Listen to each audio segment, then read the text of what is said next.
It's a late Friday night in the Central Valley, and the Summerville Bears travel to Hughson to take on the 3-0 Hughson Huskies, but Summerville with the same record, 3-0 as well. It's well past 8:30, and Summerville Bears, Hughson Huskies, and extreme heat, 90-degree weather look to finally complete their season with a perfect record, and one of them will drop tonight to 3-1. I'm Levi Flores, he's Justin Flores, and this is Summerville Bears football on NorCal Sports TV.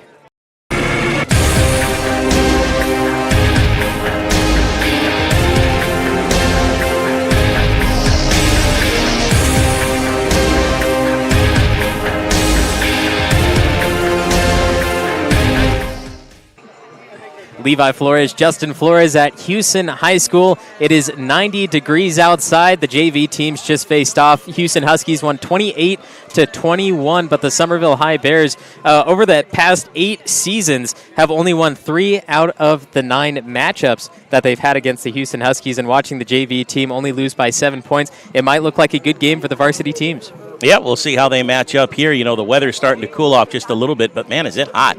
It's humid out here. So 90 degrees and humid at 8:30 or something is just not usual, you know. And they moved the time of the game back to about 8:20, but the JV game ran a little bit late, so we weren't able to start exactly on time. But that's because of the heat itself. It was 100 degrees just a few hours ago and wasn't suitable for the players to take the field. And just 2 weeks ago, one of the players of the Central Valley teams collapsed during practice, and that's why a lot of the games are being moved around. A few games are going to be played on Monday, especially in Calaveras County, so pay attention to those times. You can check Max Preps or the school website for all those game changes. Summerville last season did not beat Hughson. They lost 8-6, and the Hughson Huskies traveled all the way up to Tuolumne, and it was kind of an odd loss for Summerville because they didn't expect to only lose by 2.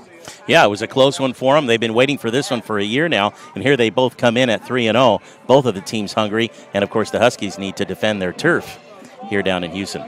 In Hughson, a real grass field, the first time that Summerville is playing on a real grass field this season. The last time Summerville beat Hughson, no active player on any of the rosters was in high school. And that was all the way back in 2017 with a 28-20 victory. The last meeting, like I said, Summerville lost by 2 points, but within 11 seconds of the first quarter, Summerville scored. So they were up 6-0, but they failed a 2-point attempt. And then Hughson only scored in the third quarter with 5 minutes and 38 seconds left, and then they got that 2-point attempt that ended up winning the game for them. They were matched up last year, and this year looked just as strong. So going to be a nice game, and looking forward to seeing how this one works out and plays out. You're watching the NorCal Sports TV Summer Basketball Camp pregame show. When you are looking for a custom home, Caldera Construction has you covered. From the shores of Lake Tulloch to the mountain corridor of 108. We have been building custom homes in Tuolumne and Calaveras counties for over 20 years. Along with new home construction, we also do additions, decks, and remodels. You can find us on Facebook and Instagram at Robert Caldera Construction or our website at rcaldera.com. That's rcaldera.com. And of course, go Bears!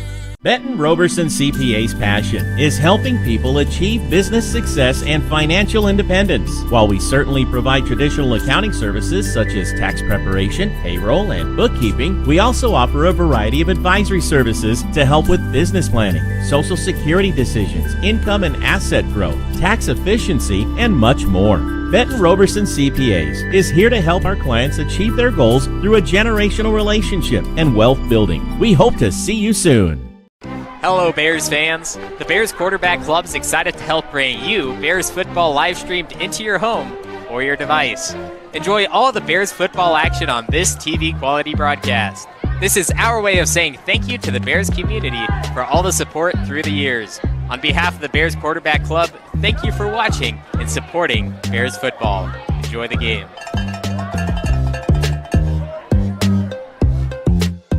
Roberson Construction brings a can-do attitude to every aspect of a construction project, making dreams a reality for its customers. The Roberson team is made up of professionals who know how to make the construction process a positive experience.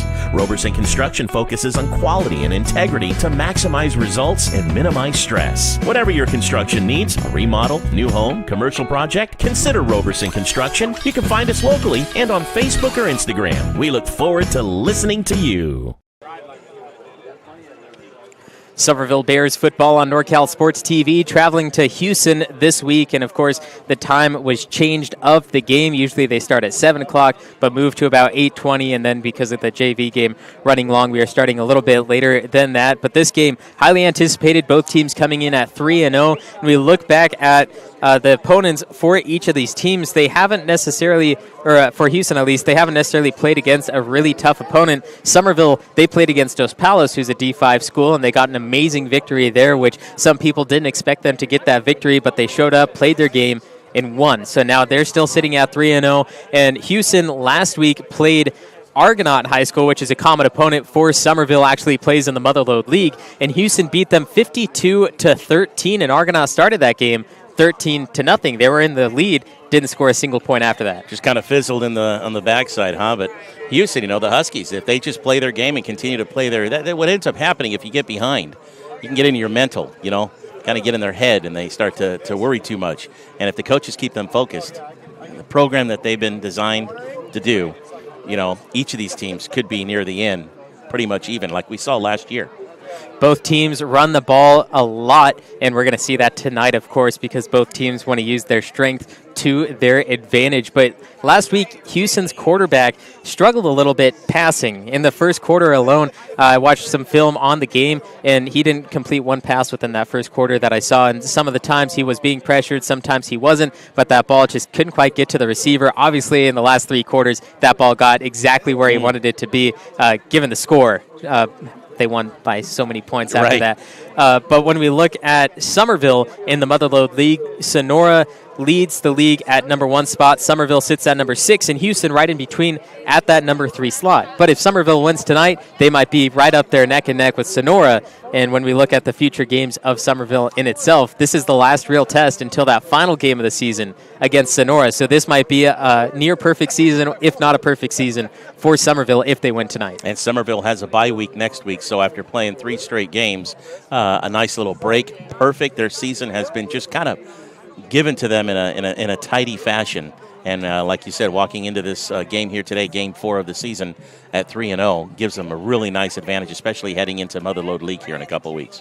Today, or this morning, I was actually thinking about home field advantage. Is it important? Is it not? And thinking to myself, it's a later game, which means that the Huskies probably have a little bit more advantage because sometimes the kids get out of school early to travel to the game, and that gives them a little pep in their step because they don't have to have that full hour-and-a-half class to end the day, and they get on that bus to go play the game that they love. But today, with them having to leave after school and then showing up today, the Hughson Husky fans are here. There is a lot of them. A lot of Summerville fans showed up too, but looking at the crowd, there's not an empty seat on this home side of the Husky field. So I think this home field advantage is very important for Hughson. Oh, yeah, and the crowd's already hyped up. The JV game was on hype. We had the cheerleaders out here. They have the music playing, and the fans, the parents specifically, family members, they get into the game and they let the referees know if they're not making the right calls. And we're sitting fairly close. I mean, the cameras only give you so much angle that you can see, but we're actually fairly close to the field from our position here. And the hometown crowd from Summerville is pretty much packing up the visitor bleachers. So, with the temperatures warm Friday night, this is how football usually starts warm. We're in an unusual week of a heat dome that's impacting the entire state, practically the Midwest and the West totally. So, one of the things that they're saying is it's going to start cooling off here in the next week. And the other thing that's also impacting, even in the Central Valley here, is the smoke coming down from the mosquito fire. We cannot see the moon. Tomorrow is a full moon. The moon, when we look out in the distance, every now and again creeps through in a bright red hue, similar to the sun when you're looking through smoke. So we're dealing with this strange clouds but it's not just clouds, it's also smoke. As we were coming down into the valley, driving down from Sonora, we noticed it was just brown and icky. So here we are in 90 degrees, also smoke-filled skies. Which is affecting all the teams, of course, like we were saying earlier. Times being moved back, even change of days, games being played on Monday, which will affect the rest of the season, of course. But more through the Motherlode League, like I said, Sonora at the number 1 spot in D6 football of the Sac Joaquin section. Summerville at number 6, Argonaut at number 9, only a few spots back, although they have yet to win a game. They're 0-3. Calaveras down at 13.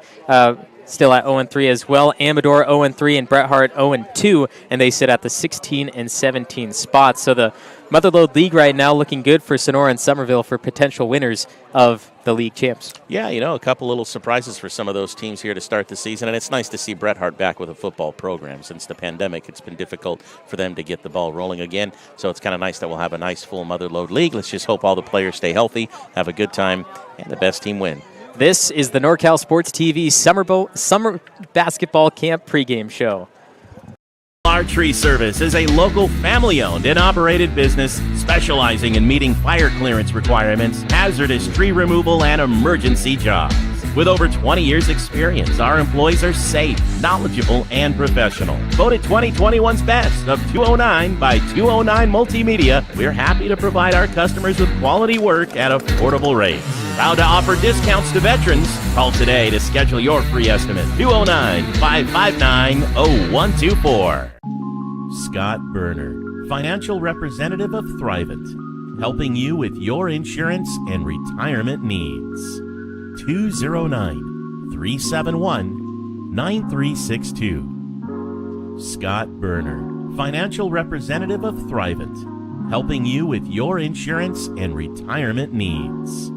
209-371-9362.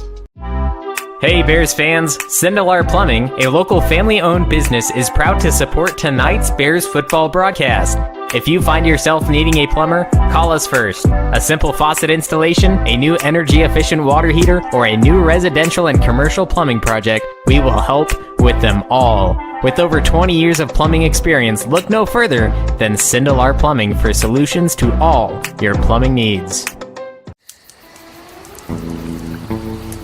This is a commercial. From the video to the sounds of nature, the music, the words on the screen, the transitions, me, the voice saying these words. This is a commercial. Justin Flores Productions. Audio, video, and all your media needs. They make commercials like this one.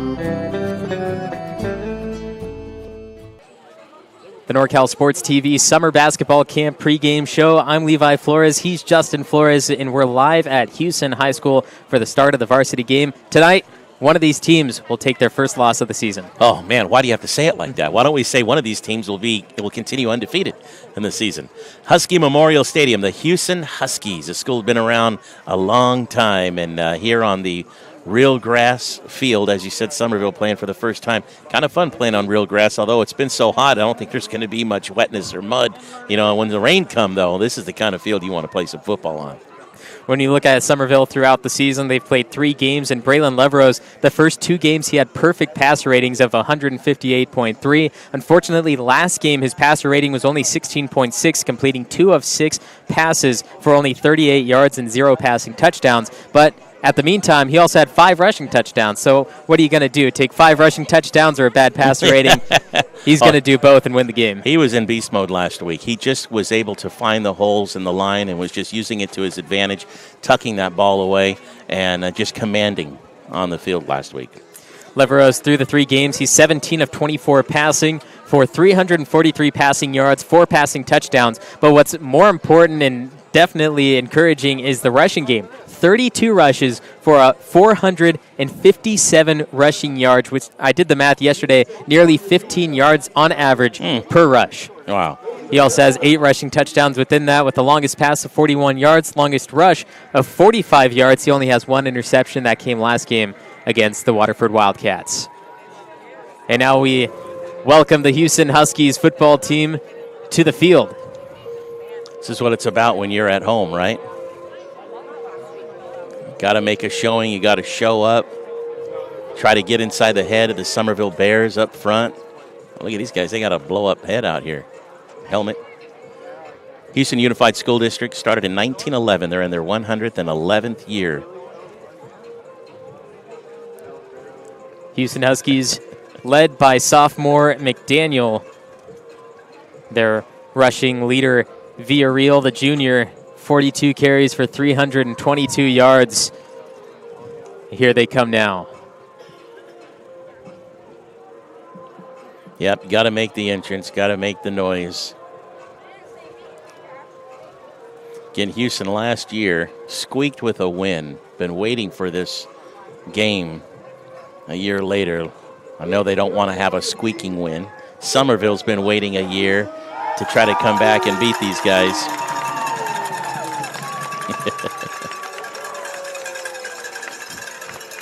And as you see, passing by the Summerville Bears on the sideline, ready to go. No big entrance needed for them. They're going to go out on the field and do what they can. Yep, got to put it. You know, there's only so much you can do in the theatrics.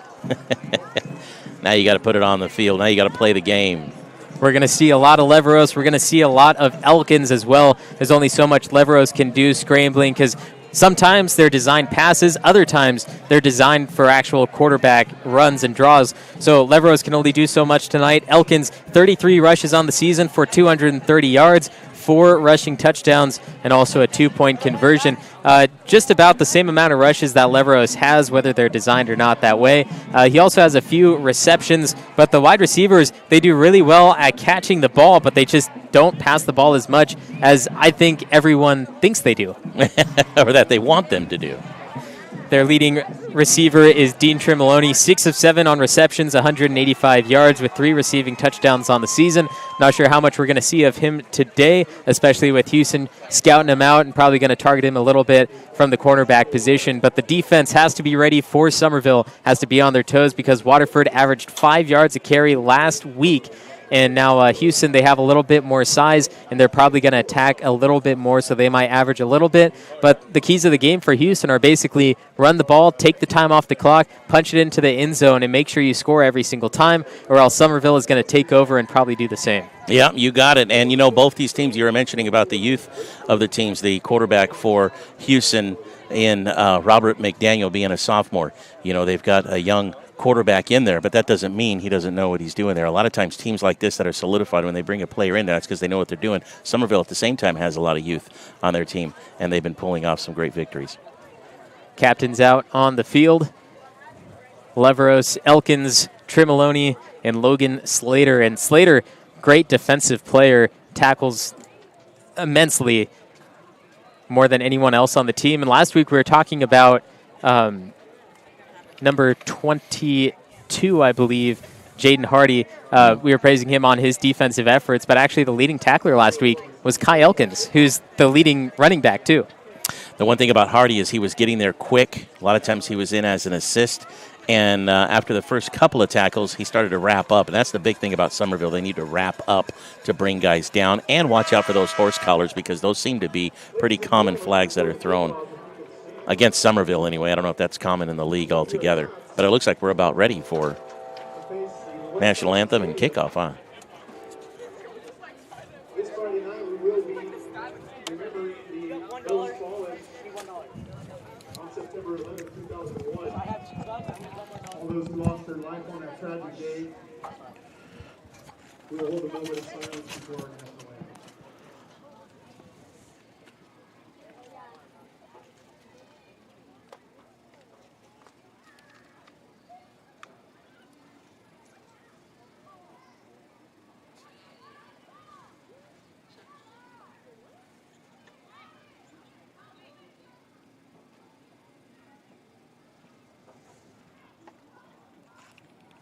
And now, to honor America with the playing of our national anthem, the Hughson High Cutler.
It's Summerville Bears football. Back in a minute for the kickoff.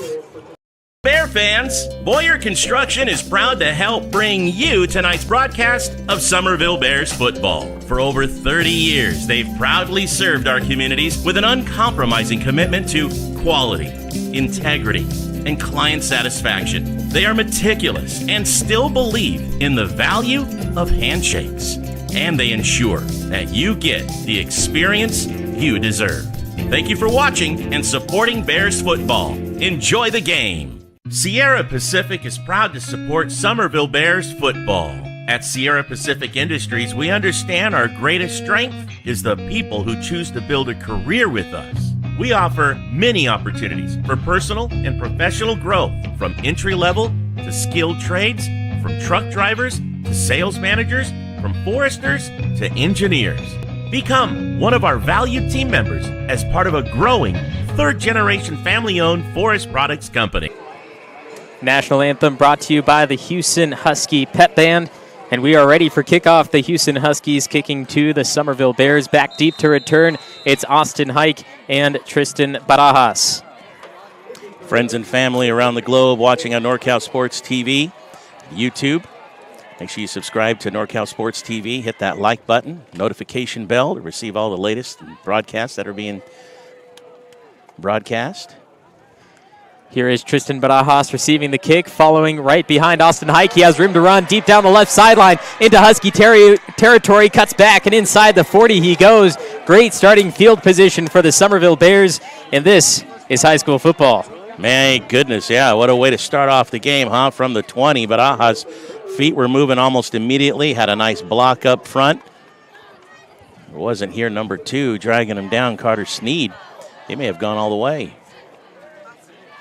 Leveros takes the field, trying to lead his team to yet another victory.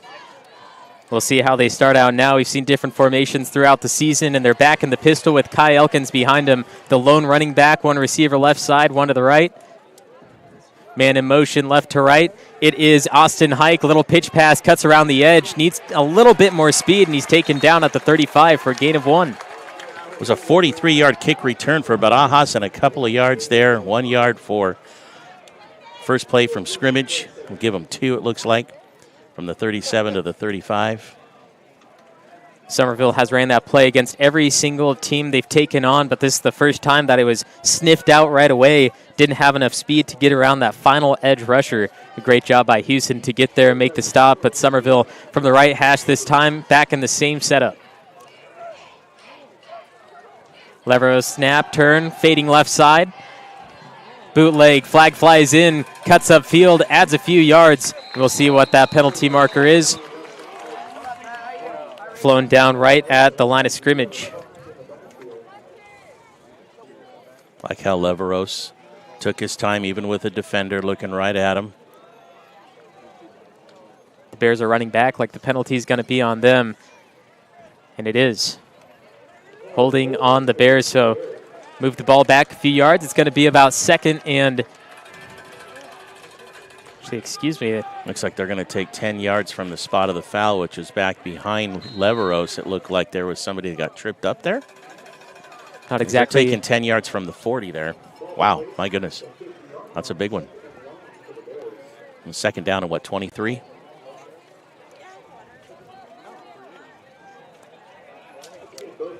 Two receivers deep right side. It's Rye Atkins and Dean Tremoloni. Atkins, the only receiver for Summerville that's been targeted and has not caught a pass. One man to the left side as well. Leveros takes a 3-step back. Short pass to Kai Elkins, caught near the line of scrimmage. Busts through the line, trying to be dragged down by a group of Huskies. Finally taken down near the 43. Nice screen pass there by the Bears. I like how they spread out the defense a little bit there. Showing the long throw. Leveros even kind of looked to his left. I like that. He didn't just telegraph the pass. He looked to his left like he was going to toss that way before dumping to Elkins. A designed play and a good heads-up play. After that big penalty, 3rd and 15 is not too bad right now for the Bears as they just picked up big yardage. Still in the Hughson territory. Leveros back in the pistol. 2 receivers right, 2 receivers left. Elkins going to move out to the left side in motion before the snap. Screen pass left side. Elkins trying to cut up. Gets through the main defensive line. Cuts through past the original line of scrimmage and gets about 5 yards past that to make it 4th and 5. He just keeps moving his legs, and if you're going to want to bring him down, you got to wrap him up and hold on to his legs. Because Elkins does not go down easy. That was a nice play because he was behind the line of scrimmage and ran that up 10-plus yards to get to where they currently are, 4th and 5.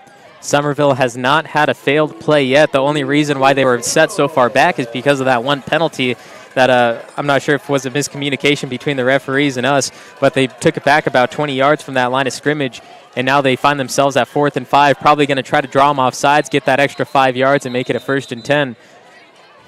But they're going to call the timeout first. Summerville Bears calls their first to 3. 0-0 in the first quarter. Hello Bears fans, Black Oak Casino Resort is very proud to help bring you tonight's live streaming of the Summerville Bears football game. If you haven't been to Black Oak Casino Resort recently, now is the time to come by and check us out. Whether you enjoy the entertainment at Willow Creek Lounge, the 5-star RV park, the beautiful Black Oak Hotel and Conference Center, the bowling alley and family fun center, all the games our casino offers, or the fine dining at Seven Sisters Restaurant, it's all there waiting for you. Thank you for watching and supporting Bears football. Enjoy the game. Nate's Tree Service is here tonight to bring you Bears football. They specialize in comprehensive tree maintenance. Summerville called the timeout. It's 4th and 5. I like this call going forward on this place. Leveros bootleg, caught by Tremoloni, breaks the defender, 10-5, end zone, touchdown, Summerville, and dragged down by the jersey. That's the first 6 points on the first drive from the Summerville Bears.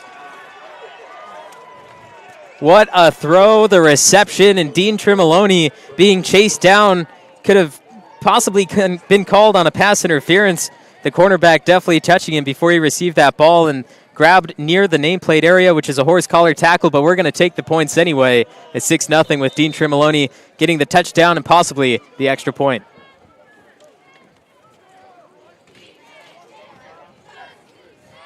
Snap, hold from Elkins, the kick. It's good. 7-0. The Summerville Bears lead the Hughson Huskies in the Central Valley.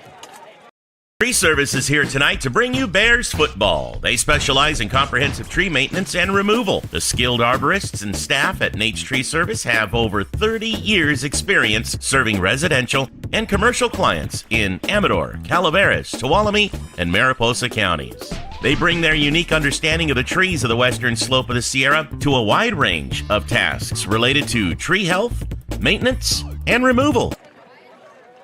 Only a few minutes into the game, and the Summerville Bears strike early, 7-0 against the Huskies in the first drive. Yeah, 5 plays, 37 yards, including this 30-yard pass to Tremoloni into the end zone to cap off the scoring run, even with a big 10-yard penalty that they had among there. The 43-yard kick return to start the whole thing off, and so their first possession with just about 3 minutes burned off the clock, Summerville finds themselves up early, 7-0.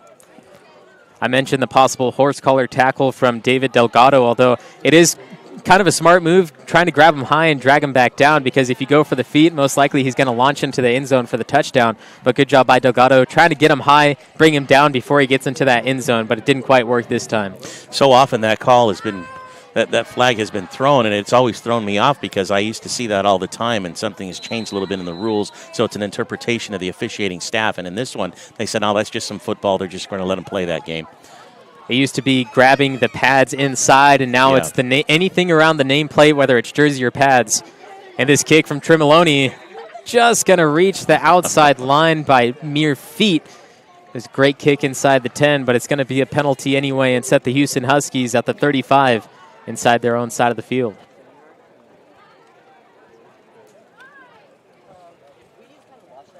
So now we get to see the Hughson Huskies for the first time. We mentioned their sophomore starting quarterback, McDaniel. All 3 games played, 32 completions on 47 attempts for nearly 500 yards, but the completion percentage at 68% on short check passes, usually into the flat. But the rushing game is very strong. Bridgeford, Artea, and Villarreal, more importantly, the big carrier of 42 times for only 400 yards. Is what we really have to pay attention to. Here's the snap. Hughson trying to find that left edge. There is no hole available for number 1, Alex Villarreal, and they're going to stop him short for maybe a 1-yard gain. Villarreal is a 5'7", 167-pound junior who plays the O-line, wide receiver, running back. And as they bunch on the left side here, they obviously were open to get that hole there. Logan Slater, one of the best linebackers I have seen in high school football. He finds the hole the running back is supposed to dart through, and he takes it himself, which leads mostly to no gain for the offense. 1-yard pickup for the Huskies on that play. Elkins is going to be the right edge rusher. Atkins going to be on the left. They have to pay attention, not going around the edges, because these guys are going to come in fast, try to find that hole, but Logan Slater is ready for him. Here's the snap, looking to throw, in some trouble. Hit as he throws, finds an empty field. That's a huge hit from number 55, Wyatt Custonia, making the stop. Man, Wyatt Custonia just blew in there, but the pass receiver could have had an opportunity for this, and I'm not sure he was prepared for the pass to come at him.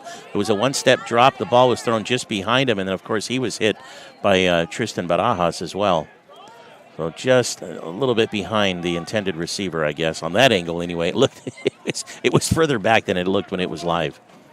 3rd and about 10 for Hughson. Possibly a 3-and-out. Summerville went for it on 4th and 5, so don't count anything out for them. This is the first time they're in the shotgun. 4 receivers for McDaniel, throwing deep left side, slips out of the hands of the intended target, number 13, Abraham Montez, and nearly intercepted by George Henderson. Now, Montez is 6'2", 202 pounds, so you see him stretching up high to get that. That just tells you how high that ball was thrown if he had to put his hands up like that. And, boy, he's going to be thinking about that one for a while, right? There's always one play we call, and we always say, oh, they're going to be dreaming about that one. He wants that one back, as it was just right literally through his hands. Yarborough will punt for Hughson. He has 3 punts on the season for 89 yards, an average of 30, and this one looks a lot better than 30 yards as it darts inside Bear territory and going to take a stop at about the 28-yard line, and Summerville will take over from there. What a foot that kid had on him. My goodness, he put that thing in there, was nearly blocked. He just got away from the defenders there, the special teams of Summerville that were blasting through. All right, so the first possession for Hughson didn't quite go as well as I'm sure that they would have liked. But you know what? This is the first time they're looking at the Summerville defense with only a couple of games under their belt as far as videos. And Summerville's defense, we already know, is a lot different than it has been. They're playing a little stronger, and they play really well together as a team out there. Leveros has an empty backfield. Dean Trimoloni on his right side. 2 receivers to the left. Elkins is out there as the wide receiver. He's going to move in motion left to right, set behind Leveros. Put him back in the pistol. Here's the snap, hands it off Elkins left side. Caught in the mosh pit, gain of none. Yeah, nice defensive stop for the Huskies there. They all collapsed there. They were waiting for that one. That's a bread and butter play for Summerville, and I think they were ready for Elkins on that. Nothing doing. And it seemed to me like it was a long time before any stoppage of play was guaranteed, and the referees, they blew the whistle a little bit late, but you know, you always play until the whistle is blown, and that's exactly what both teams did there. And you saw them basically fighting towards the end there just to try to get that ball out because there's no whistle. Which tells you both teams are well coached and well disciplined. You keep playing until you do hear that whistle. Dean Trimoloni has one-on-one on the right side, and the quarterback giving him quite a bit of space. Leveros is going to fake it, take it himself, left side again, really favoring that left side as he gains about 12 and a first down. Yeah, nice run. He went on the weak side. I think that threw the Huskies off, but you know what? That play was really because of this fake handoff to the right side. And he just got the speed up around them, although most of them, including the linebackers, didn't bite on the fake. They all followed along, but you know, Leveros is just a little quicker on his feet this year. He's a little older than he was a year ago. And if that play started from the right hash mark, that would have been a touchdown. That was the last possible second that Leveros could have bid out, took it to the sideline. That's what he did. But if that was anywhere else on the field, that's a touchdown. Here's Hike, swallowed up, but he gains about 1. Again, going on the weak side.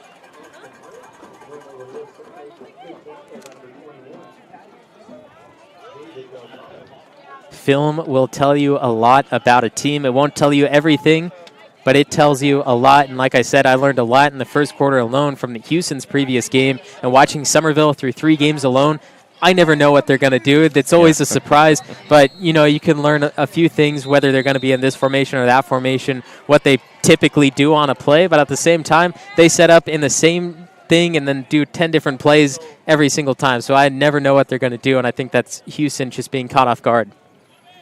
Got a player from Hughson had to come out due to some equipment issues, so a player coming in. And now the matchup I'm really curious about is the one at the bottom of your screen, Dean Tremoloni. Look at the space that he has between him and the cornerback, Carter Sneed. If he can outrun, he's looking at the quarterback, not really paying attention to his receiver. And here he is targeting Tremoloni now. Beats out the corner, and it's just slipping out of the hands of Tremoloni. That's only the second pass that Tremoloni hasn't caught on the season. That is another heartbreak. Both teams now with heartbreak passes that should have been huge gains. This one right here, you called it before the play started. It was one-on-one. He had his man beat. That ball just right over his shoulder.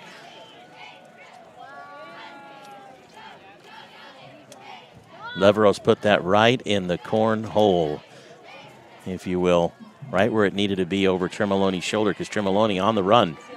Just bounced off that right side arm, and here they go on 3rd and 9. They went for it on 4th and 5 last time, and here's the chance. Keep possession. Leveros over the middle, caught by Elkins in the defensive line. Going to take him down hard. Initially tackled by number 54, David Burciago Jr. Yeah, another quick screen pass. Elkins didn't quite get the yards I'm sure Coach Leveros was hoping he'd have got. But again, the quarterback, Leveros, really sold that he was looking to the left side, the weak side, before dumping it off to Elkins. I like that. Leveros will be the punter as well, a very termed player. Goes from place to place to place. And Ryan Atkins, the backup punter, he's going to be on special teams here, trying to go down, take it away, or down it wherever it gets put. Here's Leveros getting it off in time. A good foot. Going to be placed near the 24. Atkins close near him. Hurdles over one player, steps across a second. Down the right sideline near Bears Field. Finally swallowed up at about the 42. Looks like he got about 17 yards on that punt return. It's a nice run back, got some nice yardage. Got the hometown crowd exciting. A couple of 3 tackles missed there. Another one scooting by before finally being brought down. And they've got the ball marked at the 43. So officially a 19-yard punt return for Hughson. 4 minutes, 56 seconds left to go in the first quarter. Hughson gave up their first drive. Summerville scored on their first, and Summerville having to punt it away on their second. So Hughson looking to tie it up on their second drive, try to go 50-50 throughout the game. 5 plays on that last possession for Summerville before finally having to punt. Looks like we got a fumble down on the field, and Summerville may have, yes, they call Summerville recovered.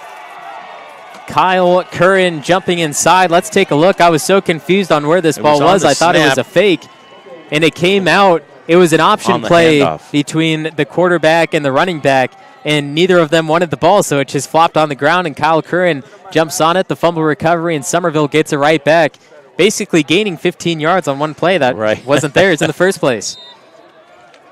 That's unfortunate there. That might just be some jitters there because that was just a simple handoff. And as you see there on the replay, it almost looked like a magic trick when it was live. Where's the ball? Who has it? Switch back to the run game for the Bears. Leveros, going to roll right side. Following the block of Kai Elkins.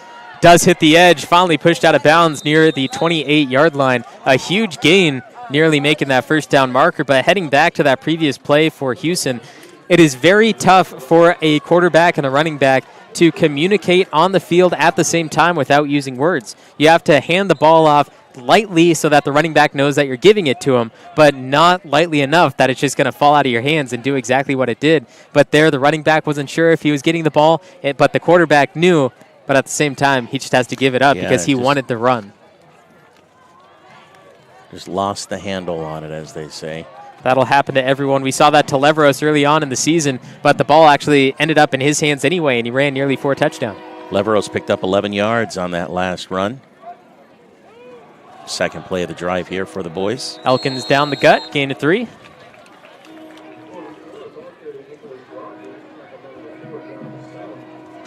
Second down and 7, probably a little more yards than they would want for second down, but they'll take whatever they can get as long as they're moving the ball forward. I know Elkins was hoping to get at least 4. Normally does. Nice tackle by number 71 there for Hughson. We don't have a number 71 on our roster here. I'm sorry, you know what I'm looking at is the wrong number there. I was looking at Mateo Murphy, who laid out the first block for Elkins for the Bears. Leveros back to Elkins, had an option play, and Elkins going to launch forward for a gain of 2. Make it 3rd and about 4, and this is where you have that hard count. Try to get that free set of downs before having to attempt a 4th down conversion.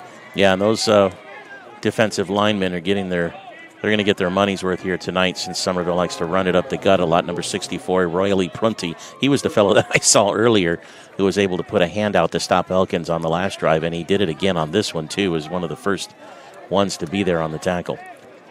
Here's another opportunity to float the ball if you'd like, because they think you're going to run the ball, float the ball up, try to shoot for the end zone like they did on that 4th and 5 play. Although it's going to be a designed quarterback draw. Leveros pushes ahead. He's close to that first down marker. Going to have to wait to see what the referees say. He stayed in bounds, going to continue with the clock. And right now they're marking 4th down in inches. Fernando Hernandez, number 65, was there on the meet and greet. And he's a senior, 6'1", 250 pounds, bringing down Leveros. Looks like they may have given him, it looks like they're shy about a yard, aren't they? And Summerville's going for this. Whether they try to do a hard count or not, they're definitely going for this. They're going to attempt it because that's what Summerville football is. You're deep inside the defender's territory. You're just going for this. They're in the offset eye to the right side. Hike and Elkins backfield, Leveros under center. The snap, pitch left side. Elkins rushes forward, gets the first down. Plenty more. Huge hole. Touchdown, Summerville. Kai Elkins for 16 yards. Only needed a half a yard and somehow finds 6. Wow. Elkins with that quick delay, but you know what he likes to do is cut right back inside. See, they went on that left side, and he says, well, I'm just going to take it right up this way. My lineman gave me a hole, and I'm going to take advantage of it. Tremoloni to kick the extra point. You notice the extra blockers that they have on the kickoff to avoid any blockers. Field goal good, 14-0 with 2 minutes and 23 seconds left in the first quarter. Caldwell Insurance, our local team, is dedicated to providing you with quality personal and commercial insurance programs. Whether it's for your home, autos, farm, or business, our professional team of agents can find the best protection at a competitive price. It's our family-owned and operated agency that will provide you and your loved ones protection under our roof. Give us a call at 209-532-5102 or visit our website at caldwell-insurance.com. Visit Tuolumne County is proud to bring you tonight's broadcast of Summerville Bears football. As the official tourism bureau of Tuolumne County, California, their mission is to enhance economic growth by increasing tourism to Tuolumne County. VTC invites visitors to experience iconic Yosemite explorations, authentic California gold country discoveries, and unforgettable High Sierra outdoor adventures. You can enjoy endless outdoor recreation, state and local parks, sightseeing, stargazing, history, shopping, wine and cider tastings, relaxation, and more. 5 plays, 37 yards, capping off with a 16-yard run by Elkins. Gives Summerville the lead 14-0 with the PAT good here in the first quarter. Levi Flores, I'm Justin. And here's the Huskies the other way on the kick return. Tremoloni pinned the kick within the 10-yard line. Always good to see. Not inside the end zone, but just inside the 10. Force a kick return. He puts it back at about the 30 after the kick return. That was a beautiful kick return, actually. He started from the 6, and you're right about the kick going deep. But, man, did he have some yards to run, and he took advantage of it. And that's Gavin Stone, a senior for the Huskies. At the 24, excuse me. 14-0, the Summerville Bears lead the Hughson Huskies, and now this is the 3rd time Hughson has the ball. The last time they had an unfortunate fumble error between the quarterback and the running back, which led to 7 points for Summerville. But now they are here, back in control. Running back going in the wrong direction. He loses a yard on the play after being initially hit. Yeah, he got turned around by the defense there. The tackle by Jaden Hardy. You know, we mentioned him in the pregame, and here he is again making first contact, dragging him around. He tried to run around the other side to get around. Wasn't going to happen. You mentioned Hughson in their last possession, a fumble. Their first possession, they only ran 4 plays and they had to punt it away. Last game against Waterford, Jaden Hardy had 10 tackles, and on the season, I don't have the full defensive statistics in front of us, but I know he had at least 10 in one of the other games, which leads me to believe that he has near 30 on the season through 3 games, and now continuing it now. Here's a run left side. The Summerville Bears defense struggling to take down number 5, Larkin Meyer, the junior. Nice run by Meyer here, who had plenty of room to go and breaking a lot of tackles, but flags are thrown after the play. I think they're going to call for a late hit. Here's the run, the hit, the tackle, and just being taken down there as a force of momentum. Yeah, it could have been Hardy there. Hardy actually pushed his own player, which then caused him to run into a Husky player after the ball had already been whistled dead on the sideline during the tackle. So it looks like the officiating staff more than likely are going to call this against Summerville. And if that is the case, it's going to be a personal foul 15 yards from the spot of the penalty. I think he got about 10, so this ball might be near the 50. And I'm not sure it's against Hardy, by the way. I just noticed in the replay there, Hardy, toward the end of the play, kind of pushed his own player. There's going to be a holding against the Huskies, and then there's going to be a personal foul against Summerville, so they're going to take the holding call back 5 yards from before the play. So during the run on the outside, one of the linemen probably pushed or stretched his arm out, so they got the holding call on the interior line there. But afterwards, the personal foul, I don't know, again, if it was against Hardy, but there was a lot of pushing there toward the end of the play, already off on the sideline. Not necessary. I think Hardy was just giving his own player a push to help get the tackle out. But he just, you do it right next to a side judge, you're probably going to get the call more than likely. They're blowing the whistle because of stop it for momentum, but at the same time, you're already pushing and just pushing that man. I mean, it could go either way. The referees aren't going to allow anything in this game, so this allows a second and about 5 for Hughson as they hand the ball off again. Quick cut, misdirection right to left, and a huge hit on the left sideline right in front of the Huskies bench. Nice tackle by Arian Schnabel for Summerville there. Look at this hit, stopped dead in the tracks. See the misdirection. It was designed to go right, but the huge pack that was there stopped him from going any further, and he bumps into his own player, actually, which stops the play Elkins, to make it 3rd and 1. Sorry, it was number 34, not 24 on the tackle, Elkins. So now a huge 3rd and 1 play. Hughson, I believe, they're just going to run right up the middle and try to get that 1 yard, but the Bears showing a blitz with 7 man on the line.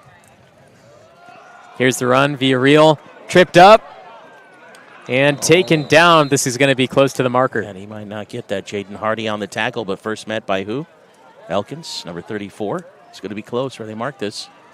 Elkins, a very underrated defender. We always mention his name on offense. He runs. Almost every running play that Summerville has that's designed for a running back, at least, is going to be in the hands of Kai Elkins. But defensively, like I said last game, he had 13 tackles, which led the team in tackles. The advantage we have of these live streams and broadcasts is that we are on YouTube, so everybody sees what we see. We can watch the replays. It's uncommon in high school football to be able to see these things, so we get some of these inner workings of these teams, and you see the hands in there, and you see Elkins in there as a linebacker almost on every stop. Hand off to the tailback, cuts another misdirection, and flung up for another first down. That's going to be the end of the first quarter with that run.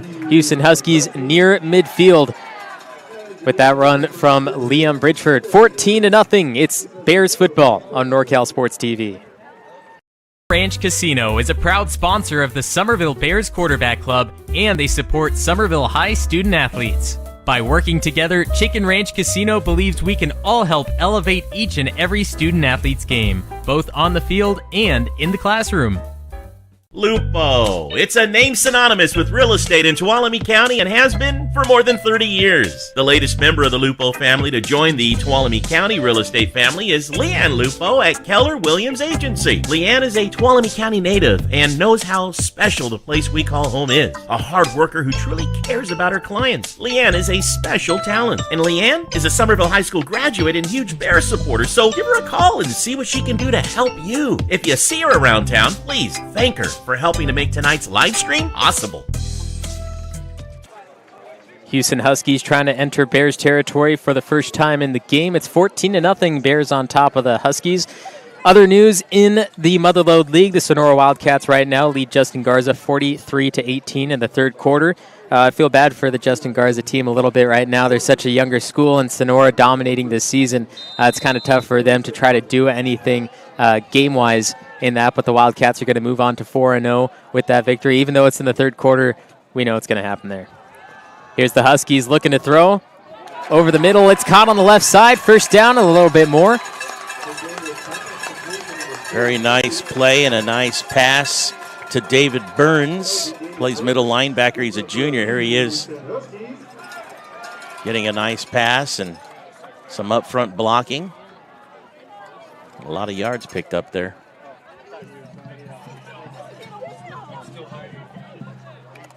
Hughson and Summerville trying to force their way into the playoffs. I know it's still early, but both teams will probably make it into the playoffs at some point. Sonora looking very strong as well. If they win the Motherlode League, it's an automatic D5 projection. Whoever wins the league between Sonora and Summerville. Here's another pass right side. It's caught in the flat inside the 30, 25, and into the red zone for the first time with that catch from number 21, David Delgado. Tackled by Arian Schnabel, number 24 for Summerville. And yeah, the Huskies are waking up here and getting some ground, making some moves and gaining yardage in the air. And this is exactly how they did the game against the Argonaut Mustangs. It was 13-0 at the end of the first, and then the Huskies came back to win it in the end. But Summerville looking very strong. I don't think it's going to be that big of a difference in scoring. It's going to be a close one all the way to the end. Either that or the Huskies are currently exposing a weakness in the defense of the Bears by hitting these little short passes for big yards. From the I formation, tailback run up the gut.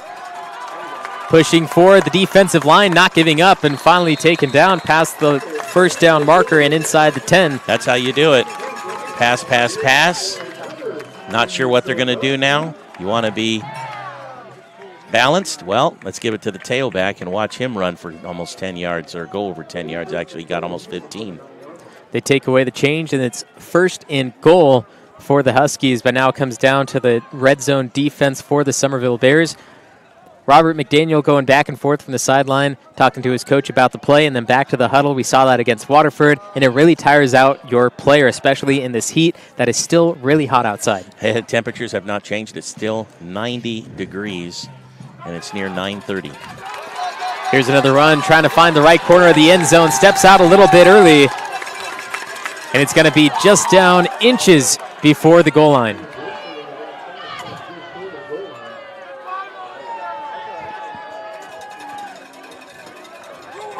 Again, we have the advantage of the replay here. Watch his right foot at the last second there. Didn't quite get it. Good efforts, great run. Basically getting 9 yards on the carry, but now it's really goal line defense. Forget about the red zone. It's goal line defense. Who has the power to stop the line from going anywhere? They got their big guys in the backfield here.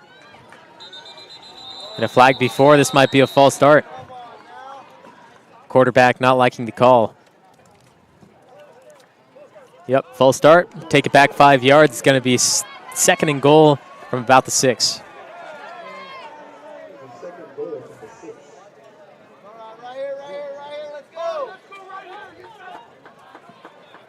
So now they have a little bit of leeway. It might actually help them. That goal line defense is really hard because you just pinch the center, try to stop anything from going in, and hope that your cornerbacks and possibly an edge rusher can stop them if they go around the end. But now with 6 yards more that you have to your advantage, maybe you could get a pass, maybe you could run to the outside. It's all up to the coach. Here's the run right up the gut. Hit early, and he's going to be short.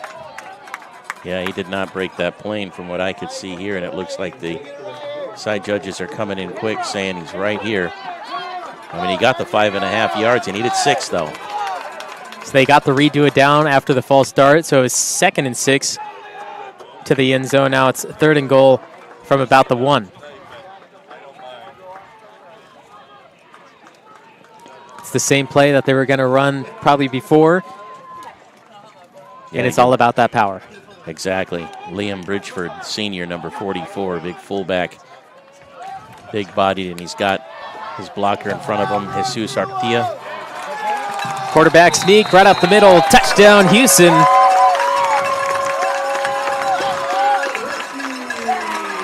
They finally find the end zone on their third possession.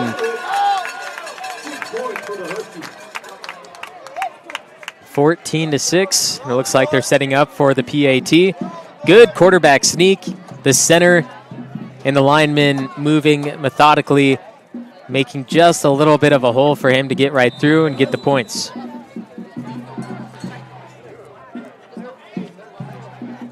Now it's number 35, Ernie Mendoza for the extra point. What a kick. Gets it through the uprights, 14-7. And the Hughson Huskies trying to make this one a game. Bears fans, Nate Saw Mower is pleased to support tonight's Bears football broadcast. They're your go-to retailer when you need a steel project to do the job, at home or at work. Visit their store, where friendly, knowledgeable staff will assist you in finding the right steel for the job, whether it's a chainsaw, blower, trimmer, pressure washer, or anything in between. Nate's Saw Mower on Longeway Road in Sonora. Levitt United Insurance Services offers quality insurance coverage, a high level of professional service, and a long-term relationship. They have several locations throughout California to serve your needs, including Elk Grove, Lodi, Napa, Roseville, Sonora, Walnut Creek, and Minden, Nevada. As independent agents, they'll research rates and coverage from top insurance companies to find the best insurance rates and insurance plans for you. They do the shopping and comparing, so you can save time and money. Hughson launching into the end zone for the first time this game. It's 14-7. Summerville Bears lead. It was a drive and a half for them. 13 plays, 76 yards before sneaking it in there with the quarterback. But they're on the board. Lob kick going to be returned by Tristan Barajas. Trying to maneuver his way through some of the special teams players of the Huskies. Gets to about the 29-yard line, and that's where the Bears will take over, looking for 71 yards. Get another touchdown.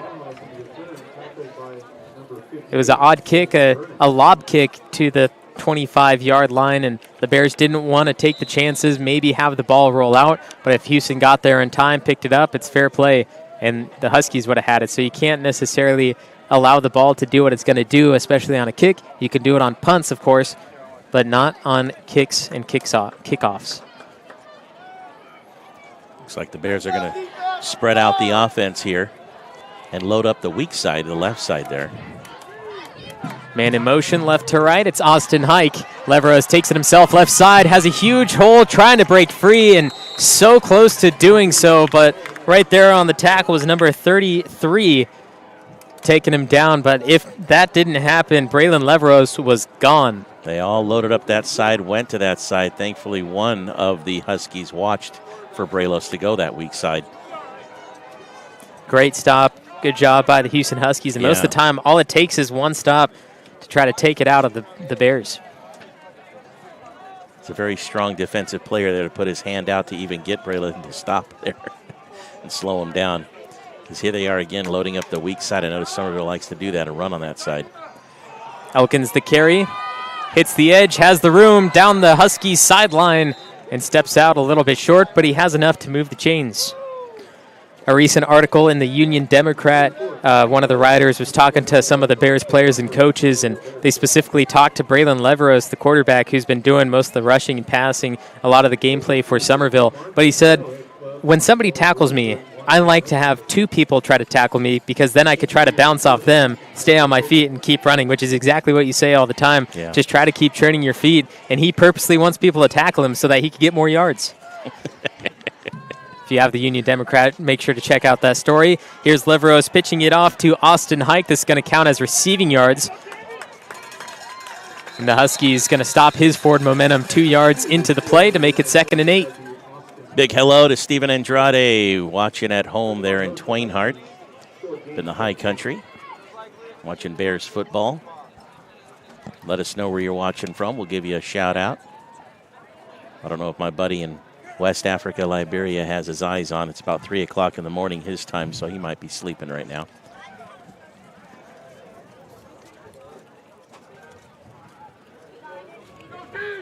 Leveros looking to his left side. He has two receivers there.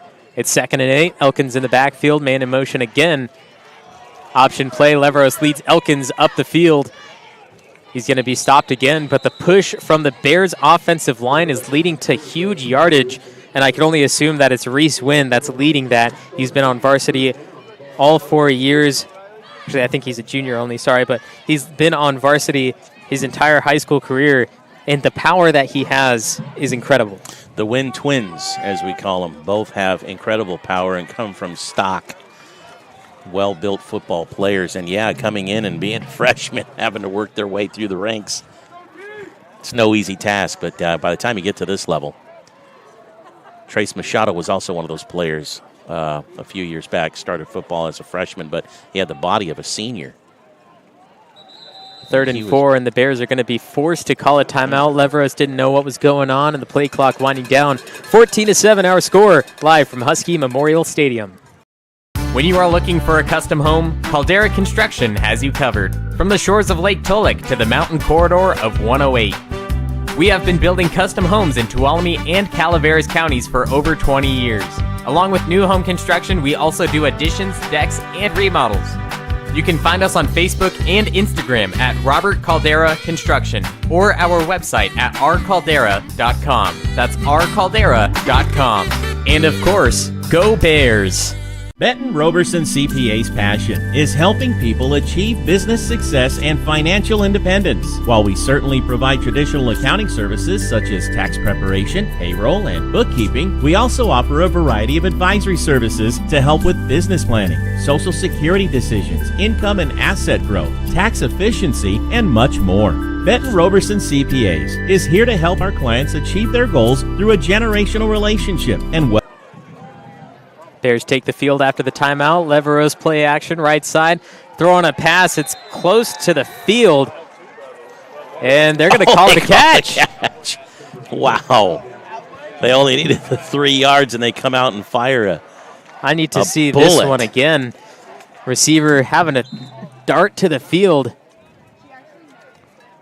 Of course, it's Dean Tremoloni picking that one up from somewhere as Leveros going to take another rush around the right edge. Has the leading blocker, Kai Elkins, cutting back into the field. Down at the 9. Braylon Leveros with another huge run following the reception from Tremoloni. Now they're going with almost a no-huddle offense and going straight to the line, and that's going to throw off the defense of the Huskies. This is going to speed up the game a little bit. Summerville's going straight to it. Watch the same play, except going left this time. They have a lot more room. And I think before that, possibly a timeout. Yes, called by the Hughson Huskies. Yeah, they have to do that. Hello, Bears fans. The Bears Quarterback Club is excited to help bring you Bears football live streamed into your home or your device. Enjoy all the Bears football action on this TV quality broadcast. This is our way of saying thank you to the Bears community for all the support through the years. On behalf of the Bears Quarterback Club, thank you for watching and supporting Bears football. Enjoy the game.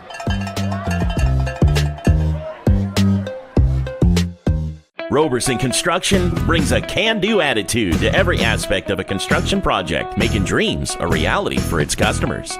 The Roberson team is made up of professionals who know how to make the construction process a positive experience. Roberson Construction focuses on quality and integrity to maximize results and minimize stress. Whatever your construction needs, a remodel, new home, commercial project, consider Roberson. Hughson forced to call the timeout after the Bears went into no-huddle offense. Leveros is going to take over, move his receiver to the left side, and that's number 45, Trenton Miller. Plenty of options. Leveros looks to throw, in some trouble. Flicks it up to Kai Elkins. He has some room. Touchdown, Summerville. The magician strikes again. Braylon Leveros flicks it forward, and Kai Elkins takes it in from 10 out. Beautiful play. I'm telling you, Leveros is on fire tonight. He's watching all his options and being chased down. He thought, oh, they're going to have him down. No. He looks up. Shovel pass was good. Here we go. Looks right, looks left. Here, Elkins. You're right in front of me. Why don't you take it?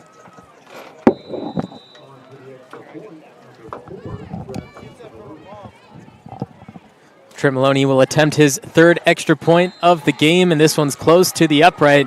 Doesn't go, only his third miss of the season. That makes it a 20-7 game. Bears on top.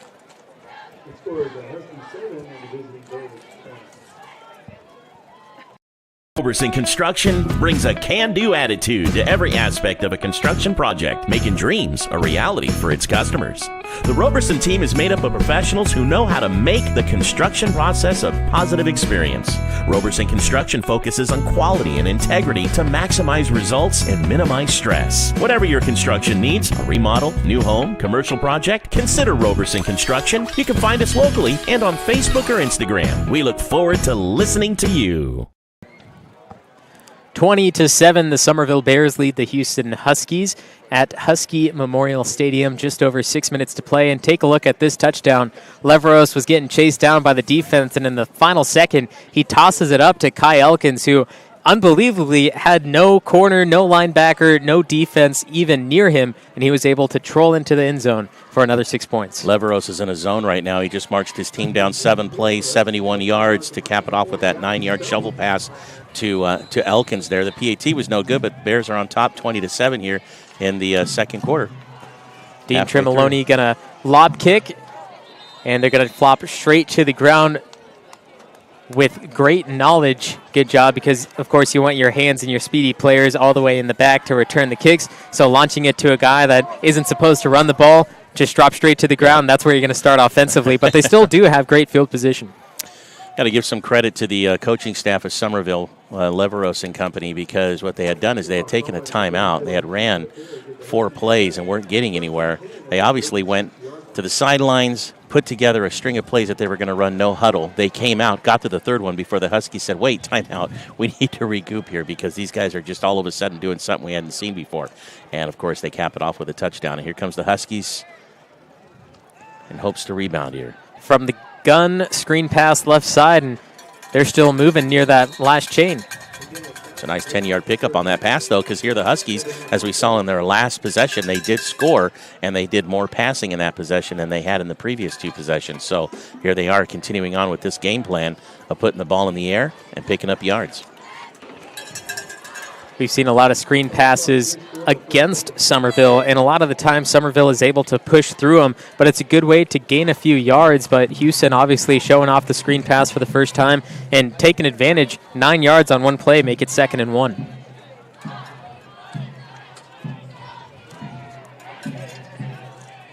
McDaniel under center. Offset I formation to the right side, hands it off to the tailback. Trying to push forward. He gets that first down finally before being taken down. It's a gain of 4. You know, that's what he needs to do, too. Just keep his legs moving until the Bears are going to actually tie you up and bring you down. Number 44, Liam Bridgeford. Now this is the point for Summerville where you want the stop. And then whether you score or not afterwards, just take the time down, set it to halftime that way. But if Hughson scores right now, Summerville is going to be inclined to take big shots, try to score one more time before the half, which could lead to the demise of the Summerville offense and another Hughson score. So we do not want to see that. Summerville needs to stop. And, of course, Hughson, if they want a big chance leading into the second half, they need to score soon.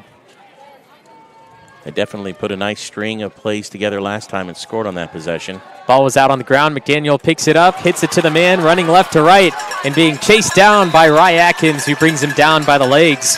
That's David Delgado on the reception. Nice tackle by Rye there, but a nice reception and run for David Delgado and the Hughson Huskies, even after a possible stop of play there with a low snap. So,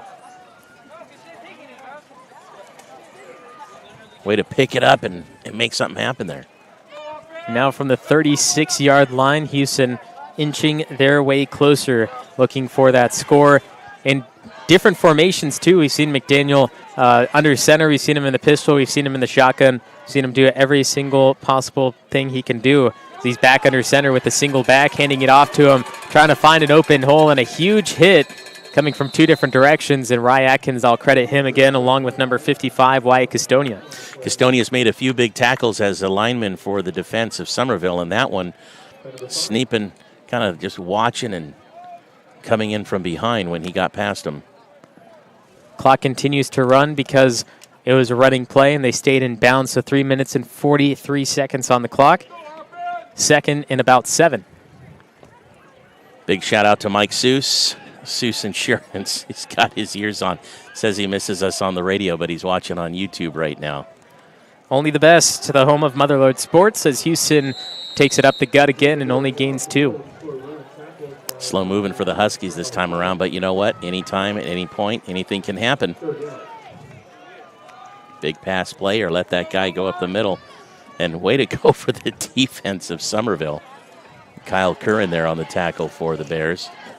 I talked about Summerville taking shots if they got the ball back before the half, but we've also seen opponents of Summerville taking shots at the end zone because time was expiring, and Summerville somehow amazingly got the ball back and scored themselves, so we don't want to see Hughson take that shot and have Summerville take it away.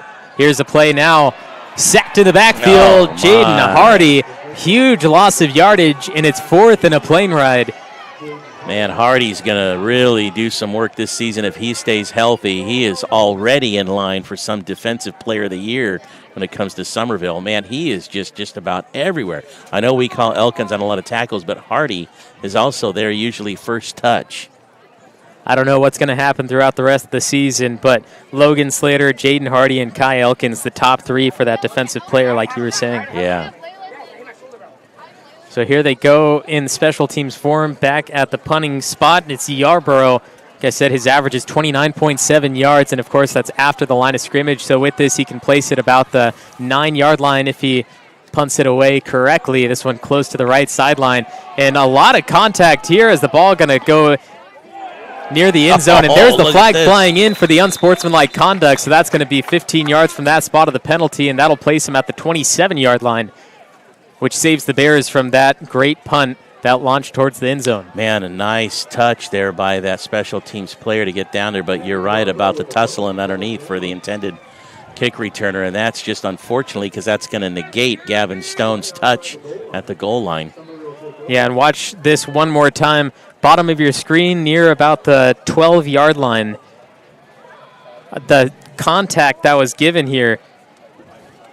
Number 5 throwing down, and then the flag flying in very, very late. You might see it at the end here. There it is. That should be a personal foul call, which gives the 15 yards. Yeah. And they're going to give it against Summerville, so it's half the distance to the goal line. Very interesting call. It was very obviously thrown down by the Husky, but half the distance to the goal line, it's going to be basically exactly where the ball is going to be placed anyway. So Summerville close to a possible safety.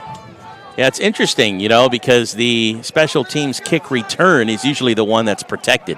He's the kick returner, right? He's the one that's usually protected. He's going toward the ball. And so to give him a flag as he was facing the ball. And Levero's going to gain a few yards there, give him a little bit of space.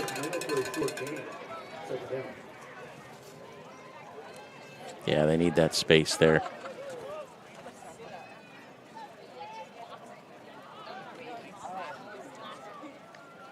One minute, 30 seconds on the clock and counting.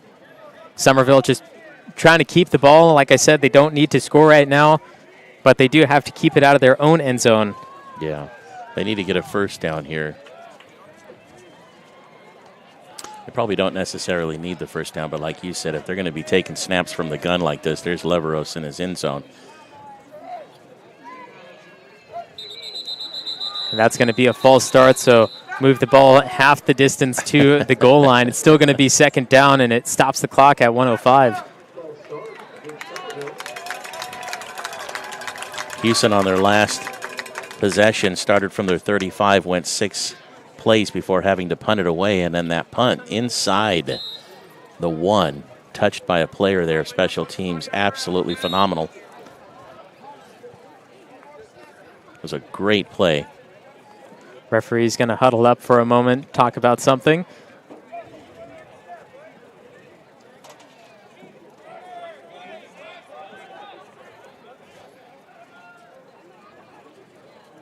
Talking to the Hughson coach. I don't exactly know what they're trying to ask here, but they didn't necessarily move the ball too much. It's Leveros back in the pistol.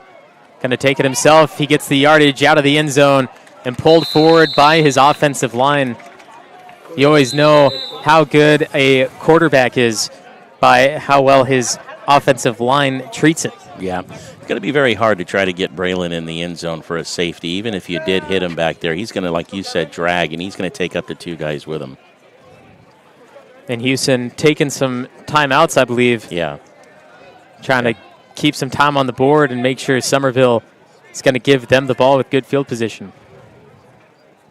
They're going to stop it at 56 seconds as Summerville heads to the sideline and talks with the coach, see what they want to do from 3rd and 6 deep in their own territory. Our Tree Service is a local family-owned and operated business specializing in meeting fire clearance requirements, hazardous tree removal, and emergency jobs. With over 20 years' experience, our employees are safe, knowledgeable, and professional. Voted 2021's Best of 209 by 209 Multimedia. Customers with quality work at affordable rates. Proud to offer discounts to veterans. Call today to schedule your free estimate. 209. Timeout by the Huskies makes it 56 seconds to go. Summerville leads 20-7. They're going to switch some offensive linemen from left to right. Leveros in the pistol. Elkins behind him takes a snap, runs behind the leading blocker, who again is Kai Elkins, tripped up in the backfield, staying on his feet, turning, look keep at going, this. and about 10, 12 yards. Leveros gets the first down, moves the chains, and continues the clock to run. Yeah, it's going to go now. This is exactly what you said. Leveros says, hey, I want to get hit. I want 1 or 2 guys to hit me because that way I can just drag him with me. And look at what does he do? 1, 2, let me just take you with me. Let me go an extra 6. And now this is the time that the Bears are, of course, going to run the ball because they want to control it. They don't want to pass and give any option for Hughson to get the ball back. The clock continues, but at the same time, they're going to run a play that they think that they can score on. Of course, you want to score on every single play, so they're going to try to do something here that maybe gets them to the sideline like they've been doing and get that yardage all the way down for a huge 75 or 85-yard play. Leveros hands it to Elkins straight up the middle, and he's pushed down right away. They're going to give him a yard, and I'm sure that's going to count down the clock of the first half. Well, they went 5 plays and got that ball from inside the 1 out to at least where they currently are, which is at the 15 or something. And that's going to do it as clock runs down. 20-7. We're at the half. Summerville Bears on top. Cheerleaders will be out on the field in just a moment, so stay tuned for that. And, of course, our lovely sponsors being mentioned now. Scott Berner, financial representative of Thrivent, helping you with your insurance and retirement needs.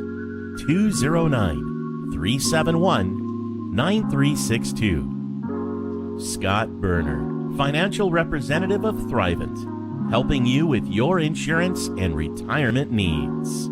209-371-9362. Summerville Bears 20, Hughson Huskies 7 at the half. Throughout the first quarter, Summerville dominated. It was 14-0, and then in the second quarter, Hughson scoring, of course, making their only 7 points, and Summerville missing that extra point. You know what, though? Hughson has really put the fire on Summerville because Hughson has stopped Summerville a couple of times. Summerville had to punt it away on their second possession. Even though they have scored on most of their possessions, Summerville has had a couple of times to either punt it away or to do some deep work in deep territory, 3rd and 4th down type conversions. So Hughson has been one of the probably stronger opponents that they have faced so far this season. Right now, up by a couple of touchdowns. I think even the locals are stunned because a few of them have just kind of thrown their hands up like, what's going on here? That's absolutely right, and I have to apologize for a statement I made earlier. The Sonora Wildcats, they did lose that first game against Oakdale, which was a thrilling loss. It went into overtime. Sonora couldn't pull it off, but they will move on to 3-1 after that, I believe, is the correct record for them. But now we head onto the field for the varsity Bears cheerleaders, and then following that, the Hughson Husky cheerleading squad, of course. But right now, 20-7, Summerville Bears lead the Hughson Huskies.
trying to find you, bro.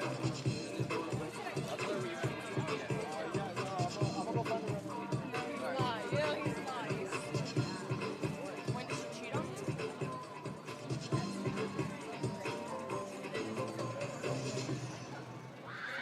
Ladies and gentlemen, how about a hand for the Summerville High School cheer squad?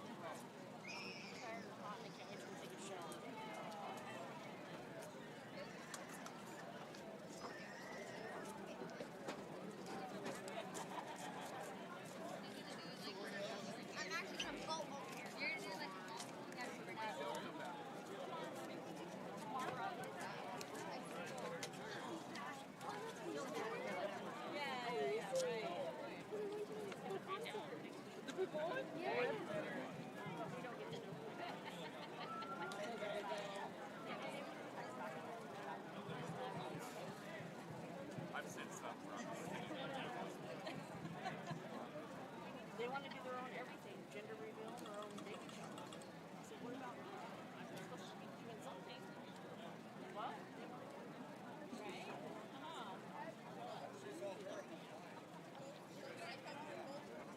I know they're excited.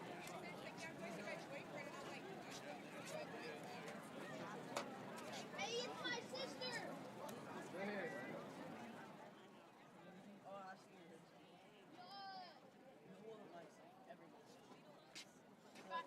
He steps off my shirt. Kelsey? Yeah.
Ladies and gentlemen, as we honor our first responders and heroes that protect us every day, let's stand on our feet and welcome, first of all, Deputy Sheriff, Deputy Sierra.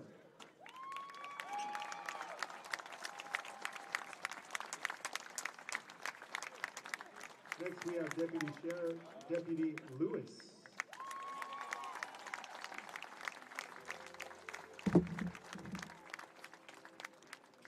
Next, we have Deputy Serrano.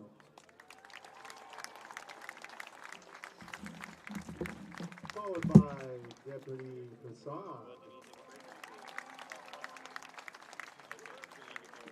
Next, we have from Stanislaus Consolidated Fire Department, Byron Baker.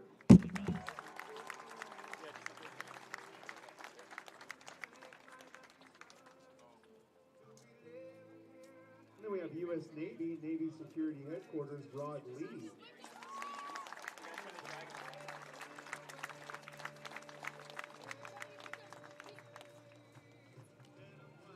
Next, from the Army, serving Desert Storm, Rob Reed.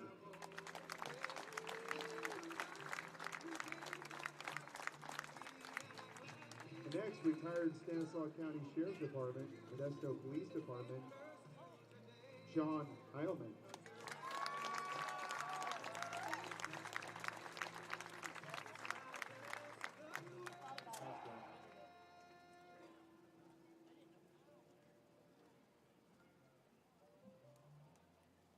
Next, from Hughson Fire Department, Jared Scott.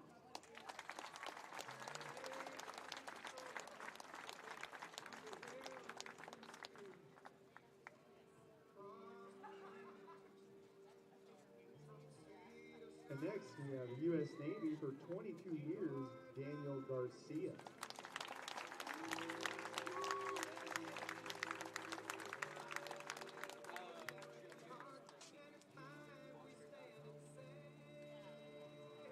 U.S. Army, Lane Eicher.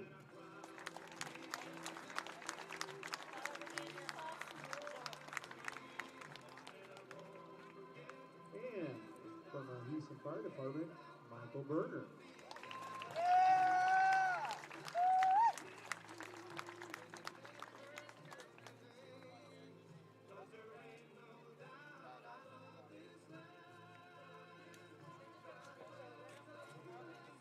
California Department of Corrections, Brittany Wagner. California Department of Corrections, Jason Waddell. And U.S. Marines, Todd Marker. U.S. Navy Houston Fire Department, Tony Dowds.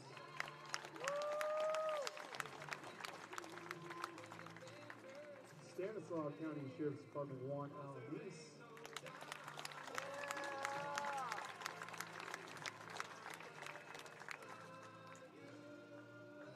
Retired Stanislaus County Consolidated Battalion Chief, Rick Bussell.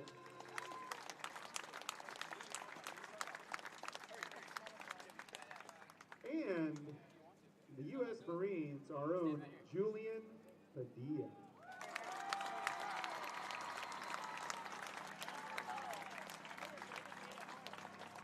Ladies and gentlemen, once again, a big hand for all these brave men and women that protect us every day. Thank you.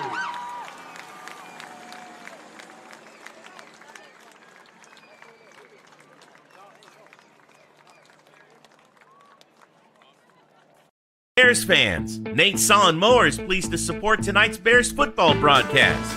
They're your go-to retailer when you need a steel project to do the job, at home or at work. Visit their store, where friendly, knowledgeable staff will assist you in finding the right steel for the job, whether it's a chainsaw, blower, trimmer, pressure washer, or anything in between. Nate's Saw Mower on Longeway Road in Sonora. Levitt United Insurance Services offers quality insurance coverage, a high level of professional service, and a long-term relationship. They have several locations throughout California to serve your needs, including Elk Grove, Lodi, Napa, Roseville, Sonora, Walnut Creek, and Minden, Nevada. As independent agents, they'll research rates and coverage from top insurance companies to find the best insurance rates and insurance plans for you. They do the shopping and comparing, so you can save time and money. Chicken Ranch Casino is a proud sponsor of the Summerville Bears Quarterback Club, and they support Summerville High student athletes. By working together, Chicken Ranch Casino believes we can all help elevate each and every student athlete's game, both on the field and in the classroom.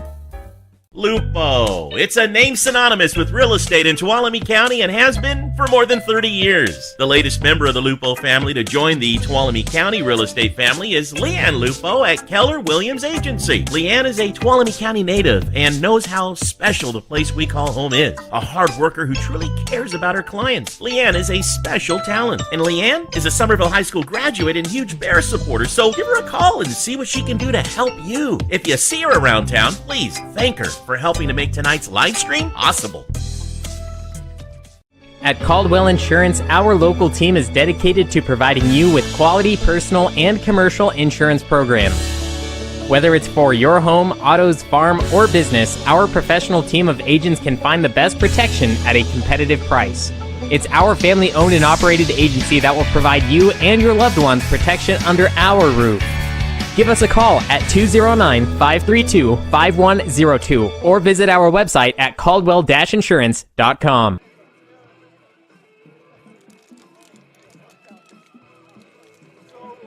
Back from the half, teams getting warmed up, and the Summerville Bears lead 20-7 over the Hughson Huskies at Husky Memorial Stadium. I'm Levi Flores along with my dad, Justin Flores, and at the half, we had the cheerleaders doing a tribute for 9/11. Man, that was pretty touching, actually. They had all the local guys who either, served our country in multiple, areas and stuff throughout the years, from Desert Storm and all. A local guy was a Marine, and then they had the Houston Police Department, or a police department, flyover helicopter, which surprised me for some reason. I don't know why I didn't put those two together, because when the helicopter flew over with the lights on and the siren, I about hit the deck and took off out of here like I was a teenager again. But it was, it was actually quite an emotional halftime. It was actually really well done, too. I wish I could explain. You saw it there on YouTube, but being in-house with the music, it was hard to get the music over the broadcast of the stream itself. But it was very well done. And, I forgot, here we are heading into 9/11 weekend, right? 9/11 is on Sunday. It's been 21 years since the world completely changed for us. I mean, before 21 years ago, you were able to take your family up to the gate of the plane, right? At any airport, you could walk them all the way up and literally watch them go through the doors going into the plane. Now, obviously, you can't do that now. You are now 21. You've been raised up and know what it's like to travel around the world and get in an airplane, all the security and things like that. 21 years ago, that didn't exist in that fashion anyway. It's so much more since then, Homeland Security and all, and we're living in a different place. But thankfully, what happened in this country was a rally. And here we are, two opposing football teams from two different cities. But at that moment, during halftime, everybody here, including those of us standing around here from the Houston side, all of a sudden realized that we're all connected again into one, living in one great nation called United States of America.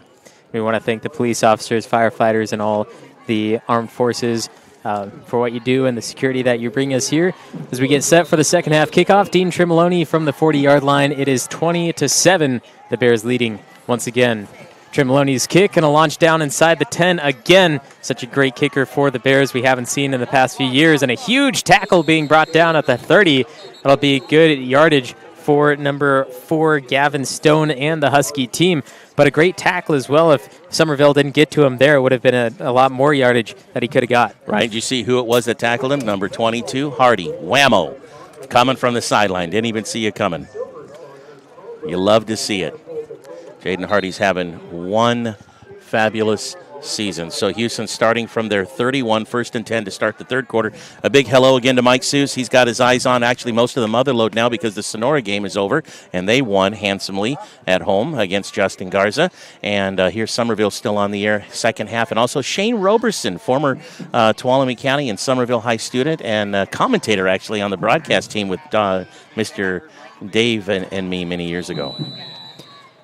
Going back to that Sonora game being over, the victory against Justin Garza, head coach Brian Craig, who you know pretty well, Brian, yeah. back in the day calling the Sonora games. But the head coach for Sonora, Brian Craig, his 100th career win, and I know they celebrated that at Dunleavy Field. But at the same time, same community, like you were saying earlier, we have to congratulate Brian Craig. That's awesome. Yeah, Brian, way to go, man. And, of course, his right-hand man there, also a legend in his own right, Kurt Clifton, calling shots for Sonora High offense. So, yeah, it's a community effort. Everybody knows everybody in and around Sonora and in the Motherlode. So we applaud everybody, and we always congratulate Hughson to the fullback, catching the Summerville defense off guard. Gets a good gain near the Summerville marker, near the 50-yard line. But another big carry for number 44, Liam Bridgeford. Curious to see now how they come out after the adjustments at halftime, because what did work, what didn't work. And here's something that was just a quick handoff, kind of misdirection, and that gave them some big yardage, and that threw off the D-line there of Summerville. In the second half, I expect Hughson to pass a little bit more. They actually had a lot of good passing plays that yet led to big yardage despite their passing difficulties in the previous game, so I expect them to do that a little more, maybe near the end of the game if they're getting very desperate, and then for Summerville, keep that run game going because it hasn't been stopped yet. Here's Hughson back with another run, and holding on is number 24, Arian Schnabel. You grab onto him, you never let go, and you stop the yardage from getting higher. Alex Villarreal, he wanted more yardage, he just didn't get it. Along with this, in the second half, penalties. It was a big issue in the first half. Not necessarily common calls, but just calls that you don't necessarily see, and a few of them. So don't let that happen again for either team. Yeah, you called it. Exactly. All right, we got the call. Let's just not let that happen again. 2nd down and 7 as the Huskies now find themselves in Bears territory. Right at the 49-yard line. Back in the I formation, here's that pass, so one-on-one bubble screen. Using those feet, only gaining about 2 yards, but the bubble screen, it's intended for the inside receiver to catch a quick pass and then go around the outside receiver, cut up the sideline, and that time the blocking receiver got a little bit ahead of himself and just went upfield, which allowed the defense to fly right in and make the stop. Between Elkin and Barajas coming in on that initial touch and just stopping his forward momentum, at that point gave the rest of the defense of Summerville to collapse on him. But like you said, he never got a chance to go around to that outside. Summerville was just so fast getting there. And we just hope that these guys stay healthy and are able to stay up on their feet like this and be quick, because they play both sides, Summerville, most of the team. 3rd and 5, Logan Slater flying through, and here's enough for a first down before getting taken down by Barajas and Elkins. Logan Slater flew in there, timing it perfectly. Could have made a stop, but unfortunately the offensive line of Hughson closed together just in time. Kind of woke up the hometown crowd here with that run. First touch, Bryce Leveros hit him first. Didn't quite do much, maybe slowed him down just a minute. 6th play of the drive coming up here for Hughson as they started the second half from their 31, find themselves currently at the Summerville 38. So they've gone about 31 yards. Here's a different look for the Hughson Huskies. Single back formation. The last time this happened, it was a passing play. This time it's going to be a jet sweep from right to left. One-on-one, stays on his feet again, and the Hughson Huskies kind of showing their power here. Yeah, Rye Atkins had him hit first, but let him go. Didn't want to get his hand caught too far in there and get one of those horse collars. But you'll notice right here, the first hit, Rye on the outside, kind of grabbed a hold of his arm. But in true fashion of a running back, if you're good, you're going to keep your feet moving. Rye had him by the shoulder and the arm. It's not enough. Rye needed some help. Of course, the rest of the team got over there if Rye hadn't slowed him down. Want to talk about the impact that the offensive line and defensive line of Summerville had in that first half. A lot more than we've seen in the previous games, but Hughson is just a lot better team than kind of what we played besides Dos Palos, of course. Probably similar scenario there, but the impact that they have had in this game, offensive and defensive line, don't get enough credit. And here they are making the moves for Summerville to really take the lead. And on that reception, the knee was down on the ground, which automatically stops the reception and the play of the game. But he did get that first down, so he moves the chains. Nice play, Abraham Montes. Was he really down? You know, when he caught the ball, I wasn't sure if his knee was down. I don't know if he was down or not. I know he was kneeling. I'm not sure if his knee had actually hit the ground. But, you know, when we watched it live, I didn't think he had. But such a tall guy at 6'2".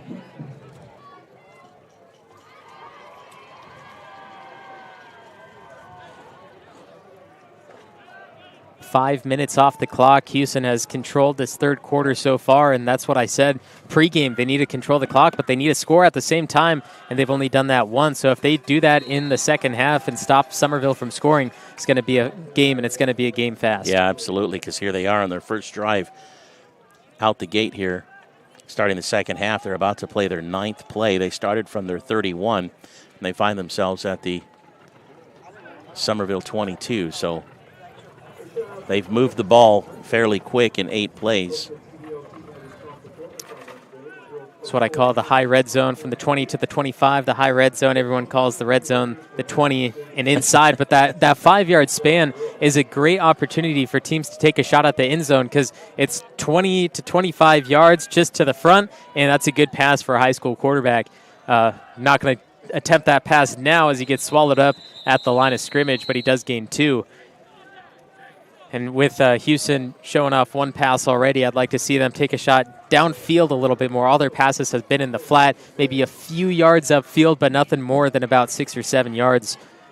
Look at Arian Schnabel holding on, not letting go, and then getting the assist from Logan Slater to finally put down the runner. 3rd down and 4, 9 plays in, about to play their 10th play. They find themselves right at the line to start that red zone, as we say. Man in motion and a false start on the Hughson Huskies make it 3rd and about 9. That's going to be a tough flag for these guys after going 9 plays, marching down to this point. They've gone nearly 60 yards at this point, and flags are going to slow you down. Yep. There's that tight end on the right side. I think it was Larkin Meyer, if I'm not mistaken. Moved his hip a little bit. That's just enough for the referees to call it. You can't move when you're set at the line. It's fortunate for Summerville, gives them a little bit more breathing room on the defensive side, but here was Hughson really making a run and a drive here. Their first drive out the after the half. They need to make that statement and hit that score. They want to do something. They've had the ball now for 7 minutes. More than half the third quarter has been, and they may have just got Summerville on the opposite end now, coming back 5 yards. They just encroached. Yep. So that'll make it 3rd and 5 now, which 3rd and 4 actually. So now Hughson right back in that same position that they were in a moment ago. Hopefully they don't have those penalties like we mentioned earlier, and now they can maybe do a hard count, get Summerville offsides again. Back-to-back flags. Man in motion. Play action, rolling right side. Jaden Hardy chasing him down. Huge pass, end zone, touchdown, Hughson. Larkin Meyer receives the pass 20 yards out, and the Huskies back within 1 possession.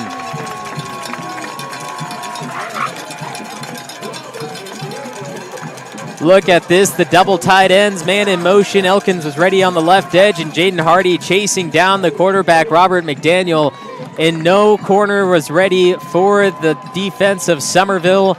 20-13, and the extra point will come from number 35, Ernie Mendoza. If you're going to hold on to the ball for 7.5 minutes of a quarter, you better cap it off with a score, and the Huskies did just that. Here's the extra point. Summerville rushing in quick, but it's enough to go through the uprights, and now it's a 6-point game with 4:39 to go in the third quarter. You're watching Summerville Bears football on NorCal Sports TV. Hey Bears fans, Sindelar Plumbing, a local family-owned business, is proud to support tonight's Bears football broadcast. If you find yourself needing a plumber, call us first. A simple faucet installation, a new energy-efficient water heater, or a new residential and commercial plumbing project, we will help with them all. With over 20 years of plumbing experience, look no further than Sindelar Plumbing for solutions to all your plumbing needs.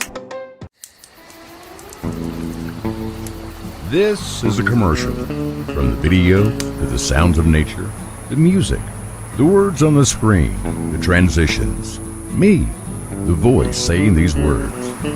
This is a commercial. Justin Flores Productions. Audio, video, and all your media needs. They make commercials like this one. Larkenmeyer was found in the end zone for the Hughson touchdown, the second of the night, and the extra point from Mendoza. He is 14 of 15 now on the season in field goal attempts, so good job to the kicker Mendoza, similar to Dean Tremoloni, who's only missed 2, one of them being blocked. Here's Tristan Barajas, the Summerville switcheroo. Here's Tristan Barajas kicking around the right side. He has a few blockers and a lot of room to run down the Summerville sideline, and near the 50 he goes. A great return by Tristan Barajas, and it's been 2 years since we've seen the Summerville switcheroo, which I'm very excited about because it did work and they got the yardage they wanted. I don't know why it drives me nuts every time I see that. I think I just saw it so often. As soon as I saw him do that, I go, oh, no, let's be careful, because they swing that ball around and hold it to their side, you know, and it's like that's just a dangerous thing to do. You're out there in the middle of the field, nobody's on you, you lose that ball. It's on, you know, and you got Hughson now knocking at the door. Beautiful run, 7 minutes, 21 seconds, 10 plays, 69 yards, capping it off with a 20-yard pass to bring it in within 6 here in the third quarter. So Summerville cannot take any chances here. They need to play their game and get back to it. And let's see how they respond now after halftime, if they've made any adjustments. Talk about not taking chances. Leveros has an empty backfield. Defense rushes in quick. Elkins on the left side trying to avoid the tackles, getting hit left and right and still staying up. How many Huskies does it take? 1, 2, 3, and about 4 to take Elkins down. He doesn't gain yardage, so it's 2nd and 10. Don't want to take anything away from the Bears, but 25-yard run back on that kick return was pretty phenomenal. But right here, Elkins getting stopped right quick. That is a defensive adjustment that has been made by Hughson because they were not able to do that in the first half. Those plays would have garnered at least 7 or 8 yards on first down, and Elkins had nowhere to go and had the entire defense on him to finally get him to stop. But my goodness, what a play. Here's Leveros. Led by Elkins, has some room to run and finally taken down. That's a huge gain by Leveros. And I had one more note from the first half, and that's Elkins blocking. That's all I have down is Elkins blocking because that play design is phenomenal. Elkins goes right ahead of Leveros as soon as the snap is taken and pushes a lane for him to run wherever he wants to go, and it shows off once again as they move the chains for a 1st and 10. That linebacker bid on that, and that was Elkins coming in for that block. Those are big guys. They also play on the defensive side, so they're used to getting hit constantly. Elkins can do that by himself with the ball if you do a running back draw play. And a leading blocker of Elkins doing that, and then Leveros, a running back style player. I mean, it just leads to yardage upon yardage for Summerville as a late flag is flown up in the air, possibly for unsportsmanlike conduct after the play. That's not good. Of course, you don't want to see that on any side of the ball. The play will come down. The ruling will come down here in just a second. In the meantime, Leveros last week scoring 5 touchdowns and was pretty much the running back of running backs as a quarterback for Summerville. He hasn't done much this game, but coming out here in the second half in that last play, he sure did. They're pointing to the Summerville side of the field, so I assume it's going to be on Summerville after the play, and that's 15 yards in the opposite direction unless they're saying something different. The referee still concurring.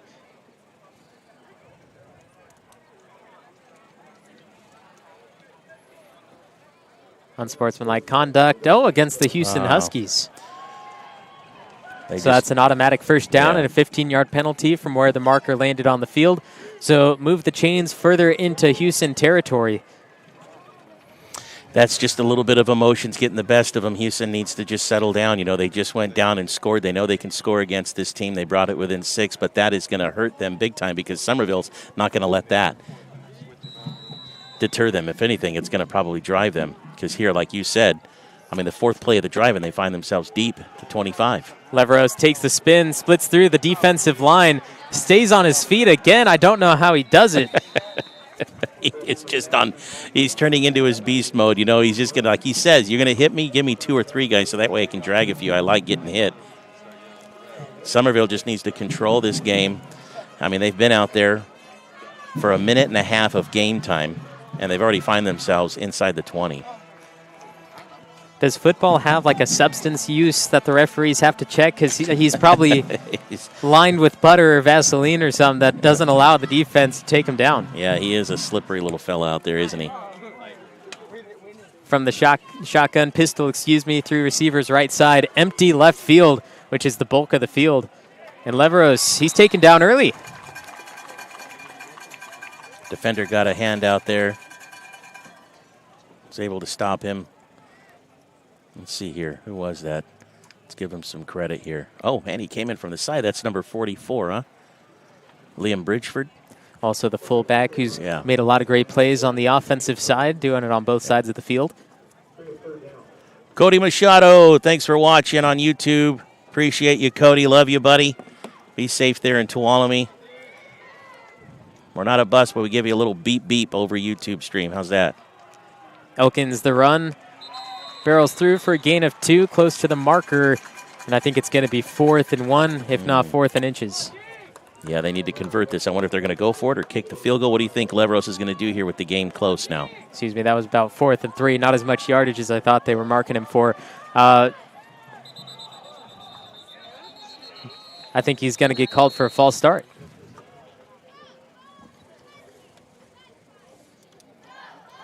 A lot of people moving. I'm not sure if the ball got stuck or if they were just not sure about what the count was. And they're not going to move the ball at all. So 4th and about 3. Official timeout, it looks like. So move them back out, quick to the line. They're going to take a quick snap and hope for the best.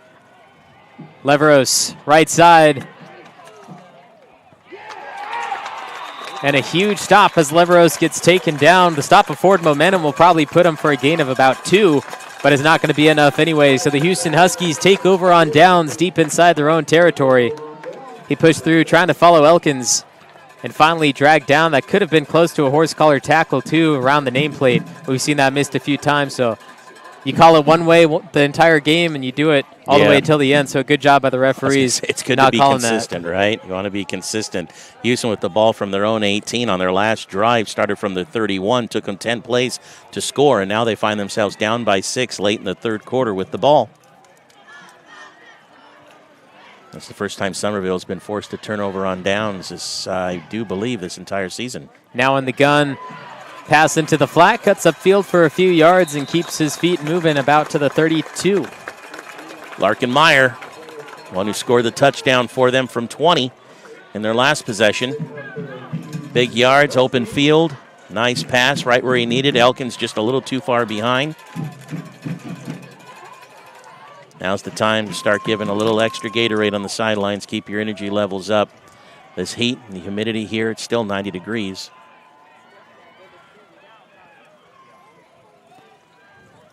Here's the snap, handoff, run down the middle of the field. He has plenty of room to go. Only a 9-yard gain. Looked like he was going to get a lot more, and the clock never started. George Henderson on the tackle for Summerville.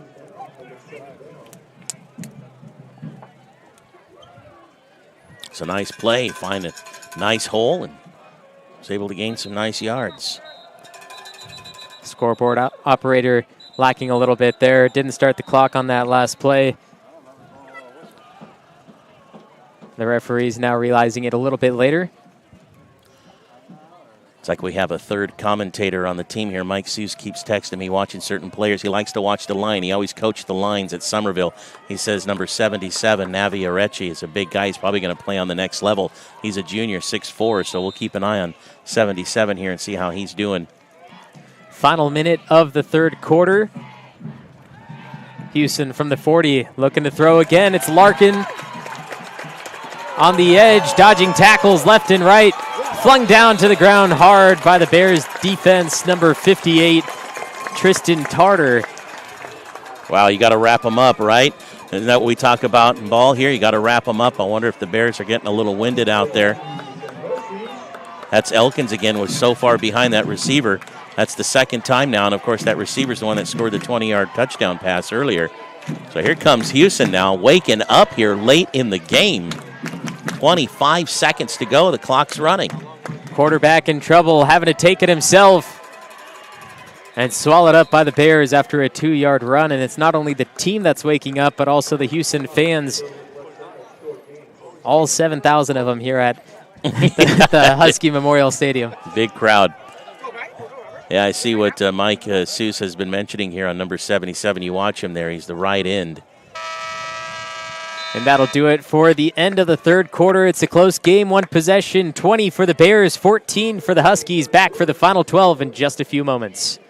Bear fans, Boyer Construction is proud to help bring you tonight's broadcast of Somerville Bears football. For over 30 years, they've proudly served our communities with an uncompromising commitment to quality, integrity, and client satisfaction. They are meticulous and still believe in the value of handshakes. And they ensure that you get the experience you deserve. Thank you for watching and supporting Bears football. Enjoy the game. Sierra Pacific is proud to support Somerville Bears football. At Sierra Pacific Industries, we understand our greatest strength is the people who choose to build a career with us. We offer many opportunities for personal and professional growth, from entry level to skilled trades, from truck drivers to sales managers, from foresters to engineers. Become one of our valued team members as part of a growing third-generation family-owned forest products company. It's the final 12 minutes of the undefeated matchup between the Somerville Bears and the Hughson Huskies. A failed snap high over the head of the quarterback. He's in big trouble, launches to the ground inside Somerville territory, or Hughson territory, excuse me. A huge loss of yardage. It's going to be third and very, very long. Man, it's just so unfortunate. I mean, they were just on a massive run, playing 5 plays, making some big yards, big plays, and that snap, I don't even want to blame it on the center. It was a little bit high up into the torso, but it just slipped right out of the hands of the quarterback. And that leads to a 3rd and 25. The way he flings that ball and passes it, probably just holds the ball a little lighter than most players because he can do that. He's a magician with that thing. From the gun again, Hughson has been passing well in that third quarter and in the second half in general. Here he looks to do it again. High flying one-on-one. And it is caught at the sideline, and it is caught. Yes, in bounds. Oh, my. This will be counted, and the Bears don't like the call on the sideline, saying he was clearly out of bounds. The referee's call going to count him in despite the lack of sideline officiating on that edge. Even though we have a replay, it doesn't matter. They're not playing off the replay. All he needed was a foot in there. Looked like he was out of bounds there, but okay. They called him in. We play it where it lies. A huge play after the loss of yardage. It's 1st and 10 at the 21. The snap, ball's on the ground again, and falling on it. The Bears defense couldn't get there in time, but good job by Wyatt Castonia with the eyes, seeing that the ball was free, and then jumping on the quarterback, Robert McDaniel. Bears need to just take their time and focus on defense right now. Focus on their positions, where they're supposed to be looking, what they're supposed to be doing.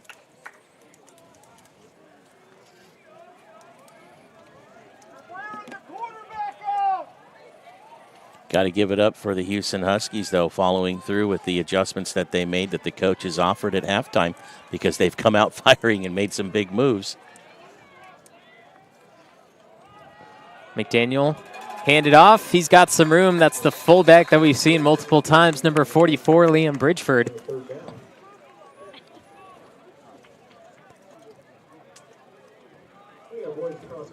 Wyatt Castonia coming in from that left edge. Yeah. Just didn't have the speed or the cutting abilities to get to the fullback. Yeah, we don't have anything on Liam Bridgeford as far as any scouting reports. We just know he's a senior. We don't know his size. But he is a beast out there. When he does get the ball, he picks up a good 6-7 yards on those runs. Slater is chomping at the bit, trying to get to him. And there goes McDaniel jumping on the ground. It's going to be 4th and long, in the frustration, throwing the ball to the ground. Yeah, that's tough, because here they were ready to strike. And this one, again, just a little off what he was expecting and wanting. And the emotions are getting the best of them. No flag on the play, though. I mean, it could have easily been, right? But it wasn't directed at anybody. Now Hughson fourth, Now and what we do? have at 22. I mean, you have to pass again, and the Bears defense has to be ready for this. A run getting 22 yards is not easy. Even if they get 10, that's still a good stop for the Bears, but you cannot let them hit that marker. And no flags. Watch everybody. On the right edge, Kyle Curran trying to fly in. Ball thrown over the middle, incomplete, broken up by Rye Atkins. Another great stop, and it's Bear football at the 35. Rye Atkins with a big stop. Had a pick last week. Comes in late in the game with a big stop here defensively. Up against the sophomore. And the receiver wants the flag and plays a little bit too fast as we see it there, but it looked like Rye Atkins going for the ball, and as long as you don't intentionally push the receiver, we're going to see it one more time from a different angle. And let's not forget, Rye Atkins is an extremely tall individual. Could have been a close call. Could have went either way, but Rye Atkins going for the ball there and not the tackle, which probably allowed the referee to call it as fair game. Summerville takes over from their own 35. It'll be Elkins. He's hit at the line. Summerville needs to do more than just control the clock here. They actually need to put up some yards and get the ball in the end zone if they want to solidify the win. The Huskies are out here playing ball. They are hungry, and they want that ball back. And right now, there's plenty of time on the clock for them to get the ball back, especially deep in this territory here. Do not count Hughson out here. Hughson took over 7 minutes to score the ball in that third quarter, and Summerville, they can do the same and basically win this thing with that as long as they take that time off, and that's very important here as they have three receivers right side. Leveros in the pistol with Elkins tail back right side. Here's a flea flicker option. Cuts around the edge, and he loses 2 yards. That was Austin Hike. Good design play, but just couldn't do anything because the Hughson defense was everywhere. They need to move it upfield. Houston had the ball for 10 plays in the last possession, and they had the ball for over 5 minutes. And to not capitalize and score is a tough one.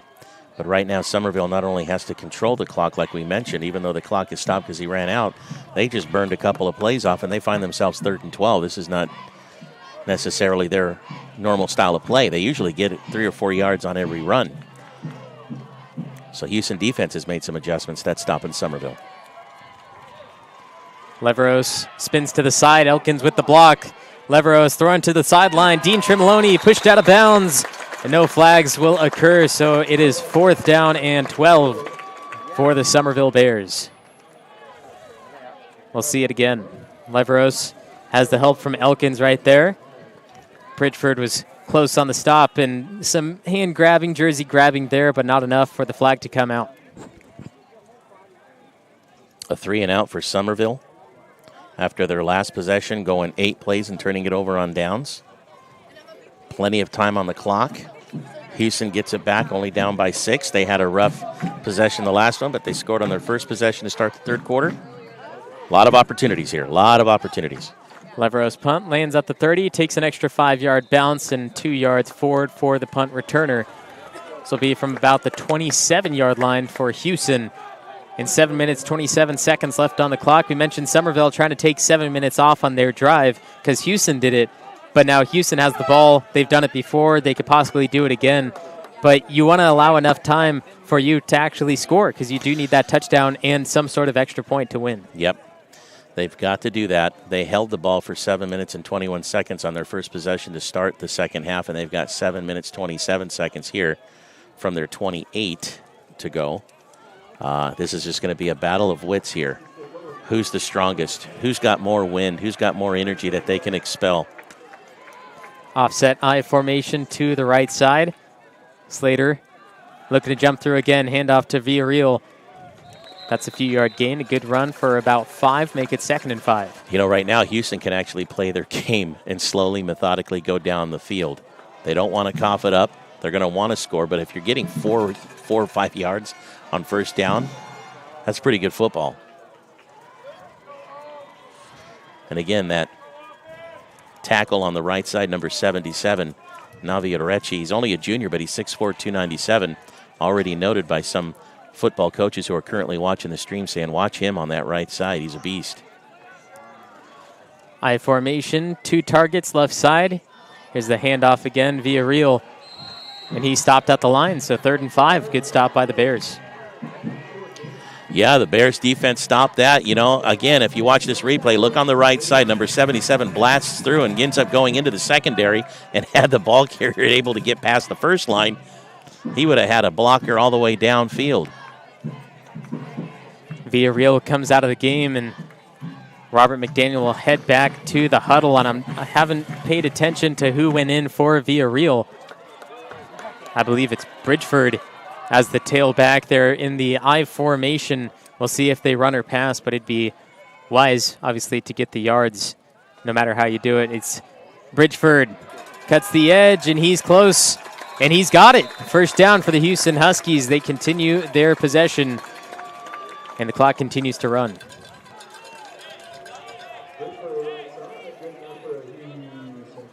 That's a huge gain for Hughson. Got about 7 yards on that play. We noticed Schnabel, Hardy are currently on the sidelines for Summerville.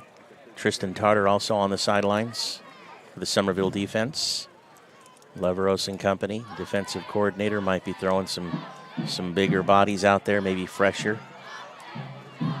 Larkin-Meyer back out on the field for the Huskies. Handoff in motion from right to left. It is Meyer. Elkins, a huge hit. Ball comes out. Bear ball. It's recovered.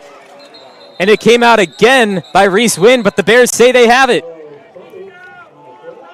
And it is Bear ball. Summerville gets it back in the final 5 minutes. This ball came out after the hit from Elkins and behind Rye Atkins in that final tackler. I can't exactly see who it was, but they punched it out. There's a flag on the field afterwards, but they do call it Summerville Bear ball. The ball came out. Reese Wynn. That was Elkins there originally. Elkins is the one that stripped it out. Elkins actually stripped the ball out, and it was Reese Wynn falling on it, and then it popped out into somebody else's hands. But they also called a holding against Hughson. It was Tristan Barajas that came flying in that last moment, sent the shockwaves through the body of Larkin-Meyer. And now the Bears take over. They have the lead. They just have to count the time down. Don't lose the ball. And it comes down to this. Bears, Leveros, pistol, Elkins behind him. Snap, the run up the middle. Hits the line, stops shy, and gets about 2 to make it 2nd and 8. But we don't want a repeat of what we saw last time. All 3 timeouts held by both teams. Yeah, Leveros and company are going to have to get 4 or 5 yards every down. These 1 or 2 yards are not going to work for them. The clock might be running, but it's not going to be enough to sustain. And we've already seen a couple of big passes. We know Hughson can throw the ball in the air. They can hit their targets, and we know that they got hands.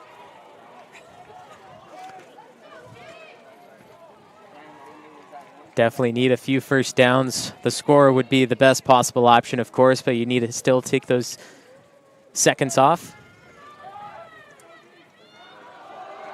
Going to do a similar play, except they're going to hit the right edge, and a grab around the head, a nasty tackle, and I believe a flag came out at the last second there from the sideline judge. Are they going to call that? A little too up around the neck there, yeah. I thought a flag came out, but maybe not. Oh, okay. Definitely a maniacal type of tackle, but Leveros will head back to the sideline, get the call from head coach. It's the clock running. Near that 4-minute mark, but they have to be careful of a possible delay of game. They've only moved the ball 3 yards in 3 plays here. 2 yards, technically, huh? And there is the timeout from the Summerville Bears as the clock reaches 3 minutes and 50 seconds with a 3rd and 8 on the way. It is 20-14, this ball game coming to a close. Hello Bears fans, Black Oak Casino Resort is very proud to help bring you tonight's live streaming of the Summerville Bears football game. If you haven't been to Black Oak Casino Resort recently, now is the time to come by and check us out. Whether you enjoy the entertainment at Willow Creek Lounge, the 5-star RV park, the beautiful Black Oak Hotel and Conference Center, the bowling alley and family fun center, all the games our casino offers, or the fine dining at Seven Sisters Restaurant. It's all there waiting for you. Thank you for watching and supporting Bears football. Enjoy the game. Nate's Tree Service is here tonight to bring you Bears football. They specialize in comprehensive tree maintenance and removal. The skilled arborists and staff at Nate's Tree Service have over 30 years experience. Summerville forced to call the timeout to avoid the delay of game penalty. Bears lead 20-14 over the Huskies with under 4 minutes to play in the fourth quarter. Summerville got the ball back after a fumble recovery after Larkin Meyer missed the ball, and Braylon Leveros now taking a huge run up the side, gets the first down, plenty of yardage, and down at the 22, and the Bears get the first down. Clock continues to run once the chains get set, and the Bears looking at another victory on their record. Both quarterbacks of both teams finally starting to wake up for their teams. Houston's quarterback, on their big drive, getting that big pass, and unfortunately a couple of long snaps got away from him, and here comes Summerville's team, and of course led by Braylon Leveros, who a week ago had 5 rushing touchdowns just in one game, and he's been a little quiet this week. But we know he can run the ball. We've seen what he can do, and in that last play, whoever was on the line on that right side opening up that hole, Braylon just found it and took advantage. You got to wonder what time will the Houston Huskies use their timeouts, as Summerville will take another one. Coach Sean Leveros doesn't like what he sees on the field from Houston, so it's 1st and 10 when we come back. Service is here tonight to bring you Bears football. They specialize in comprehensive tree maintenance and removal. The skilled arborists and staff at Nate's Tree Service have over 30 years experience serving residential and commercial clients in Amador, Calaveras, Tuolumne, and Mariposa counties. They bring their unique understanding of the trees of the western slope of the Sierra to a wide range of tasks related to tree health, maintenance, and removal. Caldwell Insurance, our local team, is dedicated to providing you with quality personal and commercial insurance programs. Whether it's for your home, autos, farm, or business, our professional team of agents can find the best protection at a competitive price. It's our family-owned and operated agency that will provide you and your loved ones protection under our roof. Give us a call at 209-532-5102 or visit our website at caldwell-insurance. Kyle Curran, the lone wide receiver on the left side. He has no corner guarding him, but they've handed off to Elkins. He trucks a player on the sideline, gains a yard, and it's going to be 2nd and 9. So looking at the Hughson sideline, and I'd like to shout out a player, Mason Souza. Not sure exactly what happened to him, but not able to play, foot in a cast, so name not being mentioned during the game, but of course he is a player and a member of the Hughson squad, so we want to shout him out. 3 minutes and 1 second as Elkins hit the sideline. That stops the clock. 2nd and 9. Leveros in the pistol, 4 receivers, and Kyle Curran, the past 2 plays, has had no defender on him, which can lead to a dangerous play. Leveros going to follow the hole that Elkins set for him, being wrapped around and stopped at the line. 3rd and 9. Of course, the guy who hit him is that big running back, Liam Bridgeford, right? Number 44, was it 44 or 42? I believe that's 42. It is 42. Sorry, David Burns. He was in there early on a couple of big tackles early in the game, and he snuffed out and was watching from the get-go on that play, because I think they're all expecting Leveros to just hold on to it. And Hughson called their timeout, of course. It's getting down to the wire in Hughson. They've made a few stops. It's 3rd and 9, and now's the time to take the timeouts, hopefully make that stop and get the ball if they can. Dean Tremoloni has a big foot and can possibly make a field goal from here, but at the same time, do you want to risk it with him already missing 1 extra point attempt? That's up to the coaches to decide, because I'm not a coach. But at the same time, deep inside Houston territory, you can also go for it on 4th down. If you're that close, you can go for the end zone. There's plenty of options for them to do, but Houston needs to be ready for all possible plays. Well, here comes Braylon Leveros and company.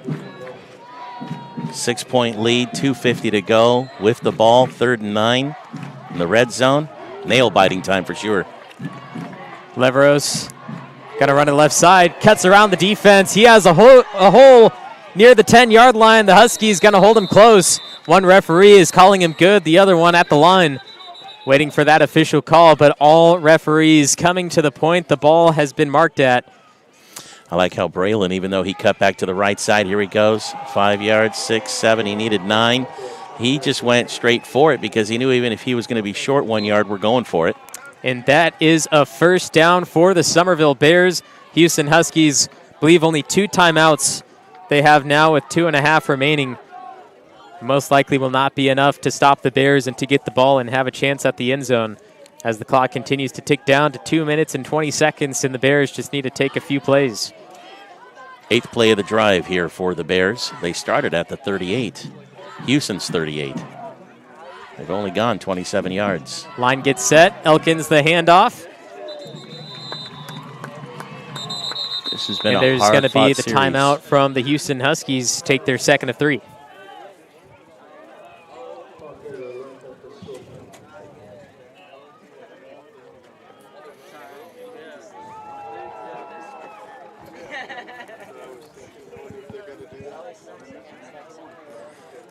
Tuolumne County is proud to bring you tonight's broadcast of Summerville Bears football. As the official tourism bureau of Tuolumne County, California, their mission is to enhance economic growth by increasing tourism to Tuolumne County. VTC invites visitors to experience iconic Yosemite explorations, authentic California gold country discoveries, and unforgettable High Sierra outdoor adventures. You can enjoy endless outdoor recreation, state and local parks, sightseeing, stargazing, history, shopping, wine and cider tastings, relaxation, and more.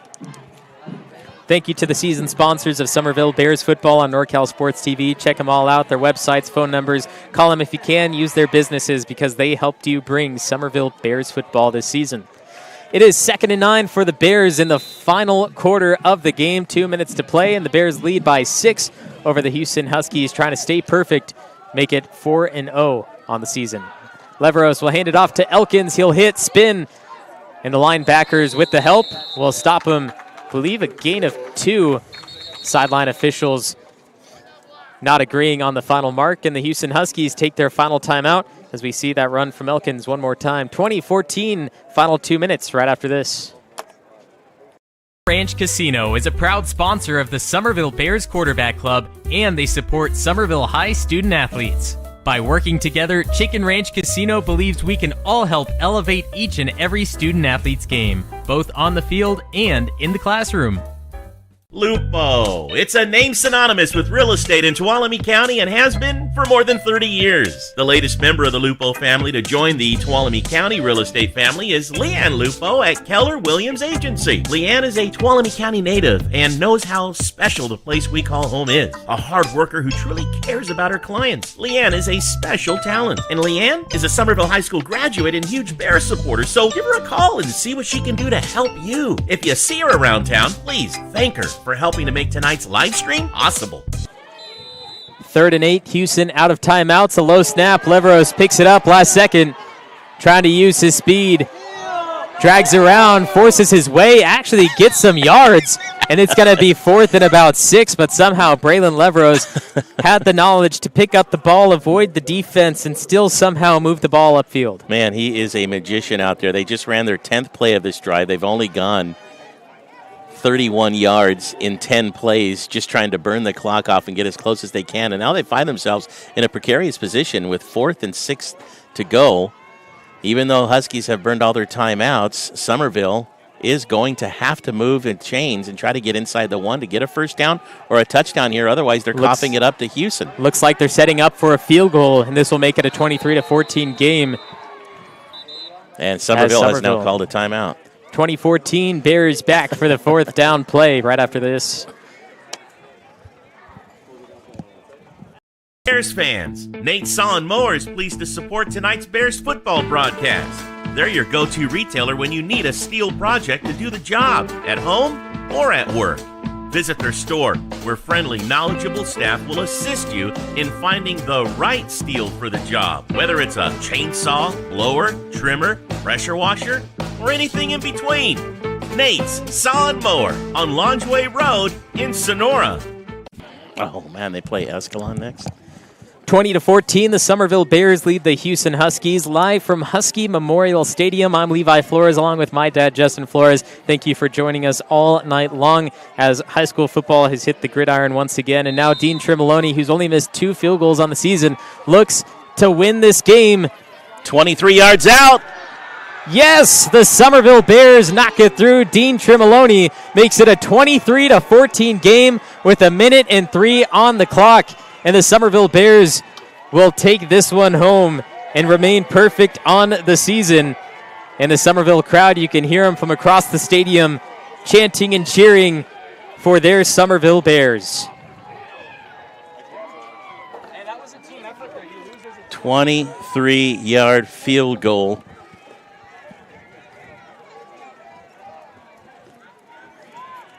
Hughson Huskies facing Escalon for their first league game their next time around.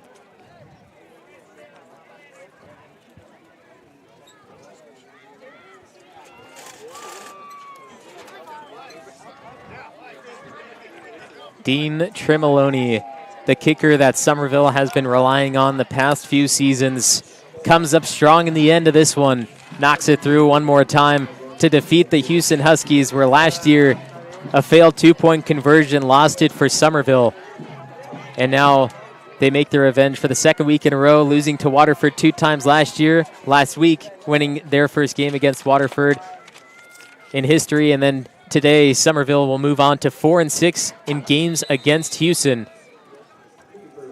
As Dean Trimolone will kick it off one more time, a squig kick up the middle. Clock won't start until the ball is touched, and it comes out, and he falls on it at the 15-yard line. And Hughson, with only a minute left, will try to do all they can to score a touchdown, get the ball back, and score again. But the Summerville Bears relying on their defense to stop it and win it. Essentially, at this point, you have to shoot for the sidelines. You have to pass the ball. And the Summerville Bears in the prevent defense with no other than Braylon Leveros as that free roaming safety in the middle of the field. If there's any pass down the center of the field, Braylon Leveros will be there to make a stop. No injuries for either team. You got Hughson going into playing Escalon for league play next. Logan Slater gets a hand on that one as it tried to glide through the middle of the field, and that's incomplete. It does stop the clock, which is good for Hughson, but it doesn't move the chains either. You see Logan Slater at the last second going from a blitz to a safety, going back up and guarding David Delgado, who was the intended target, and nearly picked it off, which would have definitely put the nail in the coffin. Oh, yeah. And put this one away for good. But Hughson gets another chance on 2nd and 10 from their own 16-yard line. It's going to be a big passing play, but remember the Bears in that prevent defense going to stop anything that's a decent pass, and that one slips through the hands of Delgado again. Intended target for the second time in a row, and Rye Atkins was the corner. He's playing defense there. Gave him a little bit of space, but the pass was whipped through with so much speed that the receiver couldn't hold on. Man, what a nice throw, though. Receiver coaches will always tell you have to catch the ball with your hands and not your body, and that will prevent it from bouncing off and doing exactly what it just did. But sliding to the ground, trying to catch a ball isn't easy either. So now 3rd and 10 with 54 on the clock. Logan Slater showing that blitz again. We'll see what he does. Moves back on the line. Pass over the middle, and throw goes wide. This time it was looking for Abraham Montes, the senior wide receiver.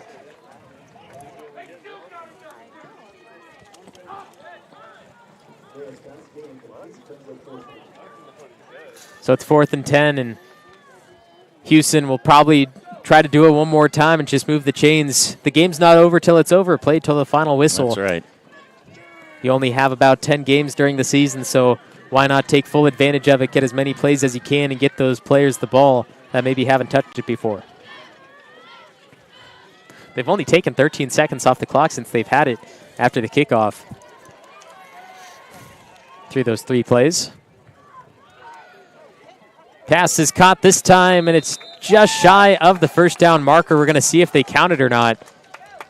Hughson looks like they're going to. Oh, and they're going to give him the first down. Remember, any knee, elbow, any part of the body that's not the feet that touches the ground means that it is down. It looked like he was just shy, but we'll give him the first. So move the chains forward, and the clock is stopped until they move and set the chain. So it's at 45 seconds. And start the clock now. Ball's going to move. Chain's not set quite yet, and this one going to be incomplete on the pass. Would have only been a 2-yard gain, but stop the clock on 2nd and 10.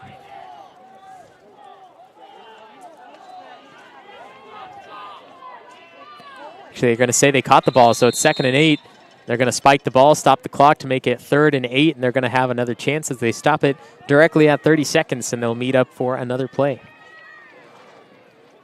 After every play, the quarterback, Robert McDaniel, we mentioned it early on in the game, he comes off the sideline every play to meet with the coach, find out what the play is, and goes back out there. He is extremely conditioned to still be able to do that this late in the game after playing a hard-fought game as they have done. I wouldn't be surprised if Hughson scores that they would go for a 2-point conversion and basically make it 23-22 in the end, just to make it look like a much closer game than it actually was in the end. Close to that line of scrimmage and an incomplete pass. That should make it 4th down, if I'm not mistaken. They caught the pass in the flat on the right side for a gain of 2 to make it 2nd and 8. Then they spike the ball, make it 3rd and 8. So right now it should be 4th down. Looks like they have it marked 3rd down, though. They may have missed, and I think you're right, though. So Houston's going to get a free play. Yeah, they may not have changed on the chain gang there.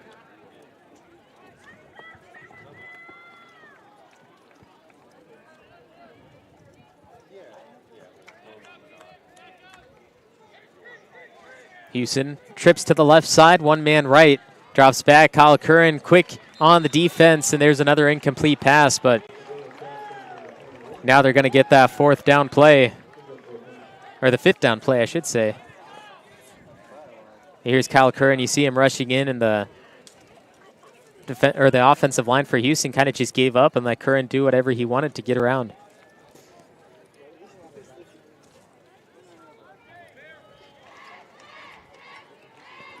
Here are a few Summerville fans saying it's bare ball. They had already had their 4th down. But Hughson going to get it anyway with 21 seconds. Looking for that final pass, try to keep him alive one final time, and it's going to end in a sack. Taken down by no other than Jaden Hardy, who makes the final stop, gets the ball for the Summerville Bears. And the chants and cheers from the Summerville sideline. The Summerville faithful, you see Jaden Hardy getting held there and still somehow making the tackle, taking him down. Ball nearly came out, and the Bears will just have to snap it one last time on this Hughson field.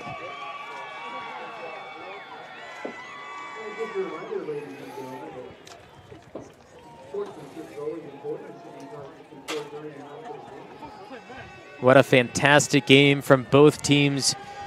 Hughson in this 4th quarter nearly making it a game. It wasn't until they lost the ball and Summerville got it back that the game was really concluded in a way, and that we were able to finalize the score. But this last snap here, taken down, take a knee. And that is going to do it. The final 15 going to be taken off the board, and the Summerville Bears continue their streak, and they remain perfect on the season. Incredible, incredible victory for Summerville here tonight. They've got a week off and getting prepared for homecoming 2 weeks from tonight. Homecoming night, the 23rd, live at Thorstead Field. The Summerville Bears will be back on the gridiron, but they now get 14 days of rest to prepare for their next opponent, which, like I said, will be homecoming night because they have a bye week next week. Stay tuned for the post-game show right here on NorCal Sports TV, live from the Husky Memorial Stadium. United Insurance Services offers quality insurance coverage, a high level of professional service, and a long-term relationship. They have several locations throughout California to serve your needs, including Elk Grove, Lodi, Napa, Roseville, Sonora, Walnut Creek, and Minden, Nevada. As independent agents, they'll research rates and coverage from top insurance companies to find the best insurance rates and insurance plans for you. They do the shopping and comparing, so you can save time and money. NorCal Sports TV Summer Basketball Camp post-game show. The Summerville Bears remain perfect with a 23-14 victory over the Hughson Huskies from Husky Memorial Stadium. First time Summerville has played on a real grass field. First time they play Huskies this season, and they end up on top by 9. And, you know, we have to give it up for so many of the players, everybody just keying in. But what really wrapped it up was Elkins punching it out there with Hughson having the ball only down by 6 late in the game at the 28. He punched it out and was able to get the fumble recovery. It was incredible. Great job by the Bears defense pulling that ball out. Like, it wasn't just Elkins, it was a whole bulk of Bears that had that ball fly out, but that was really the kick in the end that gave Summerville the win and ended up going down and scoring one last time with the kick from Dean Trimoloni, which made it a 9-point game, and you can't get 9 points on one possession. You can get 8, and that's what Hughson tried to do to make it 23-22, closer than it actually was in the end. But Hughson made me a little bit nervous at the end, and I'm sure he did the same for the rest of the Summerville fans and the team itself. The Hughson Huskies came out of the second half and really just controlled the clock and ran it for 7 minutes, 21 seconds, scored to bring it within 6 points. And at that point, we really had a game going on. They came out, they had made their adjustments. And looking at the final stats, which are not necessarily complete stats, but Hughson had the ball 8 times and got 56 plays off for their 14 points, while Summerville had the ball 9 times. Of course, the last one was for one little knee down, but they had the ball for 49 plays total. So kind of evenly matched as far as how many plays each team actually was able to attempt and in their possessions. It was just Summerville capitalizing one extra possession. And Hughson fumbled early on in the game, too, on their first or second play of the drive, which gave Summerville the ball back. And so that was probably that extra possession that they weren't expecting, or else they would have had about 8 apiece. Yeah, a couple of fumbles for Hughson. Otherwise, you're right. Those possessions could have been a complete touchdowns, and it would have been a different ball game here at the end of regulation. But as time did expire, it was Summerville that ends up taking the victory, 23-14. Hughson has had a record throughout the season to fumble the ball. They fumbled 5 times, and I believe Summerville only has 1 fumble on the season, if I'm not mistaken, but they recovered that themselves. So Summerville looking good throughout the rest of the season. They started off with a 42-9 victory over Gustine, 34-28 win over Dos Palos, Waterford, 48-21 victory last week, and now Hughson defeated 23-14 as they enter 2 weeks from today, the Stone Ridge Christian Knights for the homecoming matchup on September 23rd. And after that, they start league, which in the scenario of looking at stats and how teams have come together so far, Summerville will most likely not lose another game through the regular season. It'll come down to the final game against Sonora at Thorstead Field, which is home of the Summerville Bears. That'll be the big matchup for the Motherlode League champ, as it looks right now on how the teams have been playing. As a former alumni, you have every right to say those things, but you know what? Every given week, every given Friday, anybody can show up and play their game, and anybody can also show up and accidentally fumble a ball and lose it a couple times, and anything's possible. But they just got to focus on each team at a time, and 2 weeks from tonight for homecoming, that's their next opponent. They need to get ready for them for sure. And Hughson now looking at a game against Escalon at Escalon for their first league game, and they have a tough schedule ahead of them, but it's good to play Summerville now, get that loss out of the way, and hopefully you can carry on throughout the rest of the season. They have Escalon, Livingston, Modesto Christian, Riverbank, Hilmar, and Ripon throughout their league coming up for the Trans Valley League. And then Summerville, like we said, 2 weeks from today, the Stone Ridge Christian Knights will travel to Summerville High for the homecoming game. But until then, he's Justin Flores. We have our producer, Dion I, the rest of our NorCal Sports TV crew. I'm Levi Flores. See you next time at Summerville High.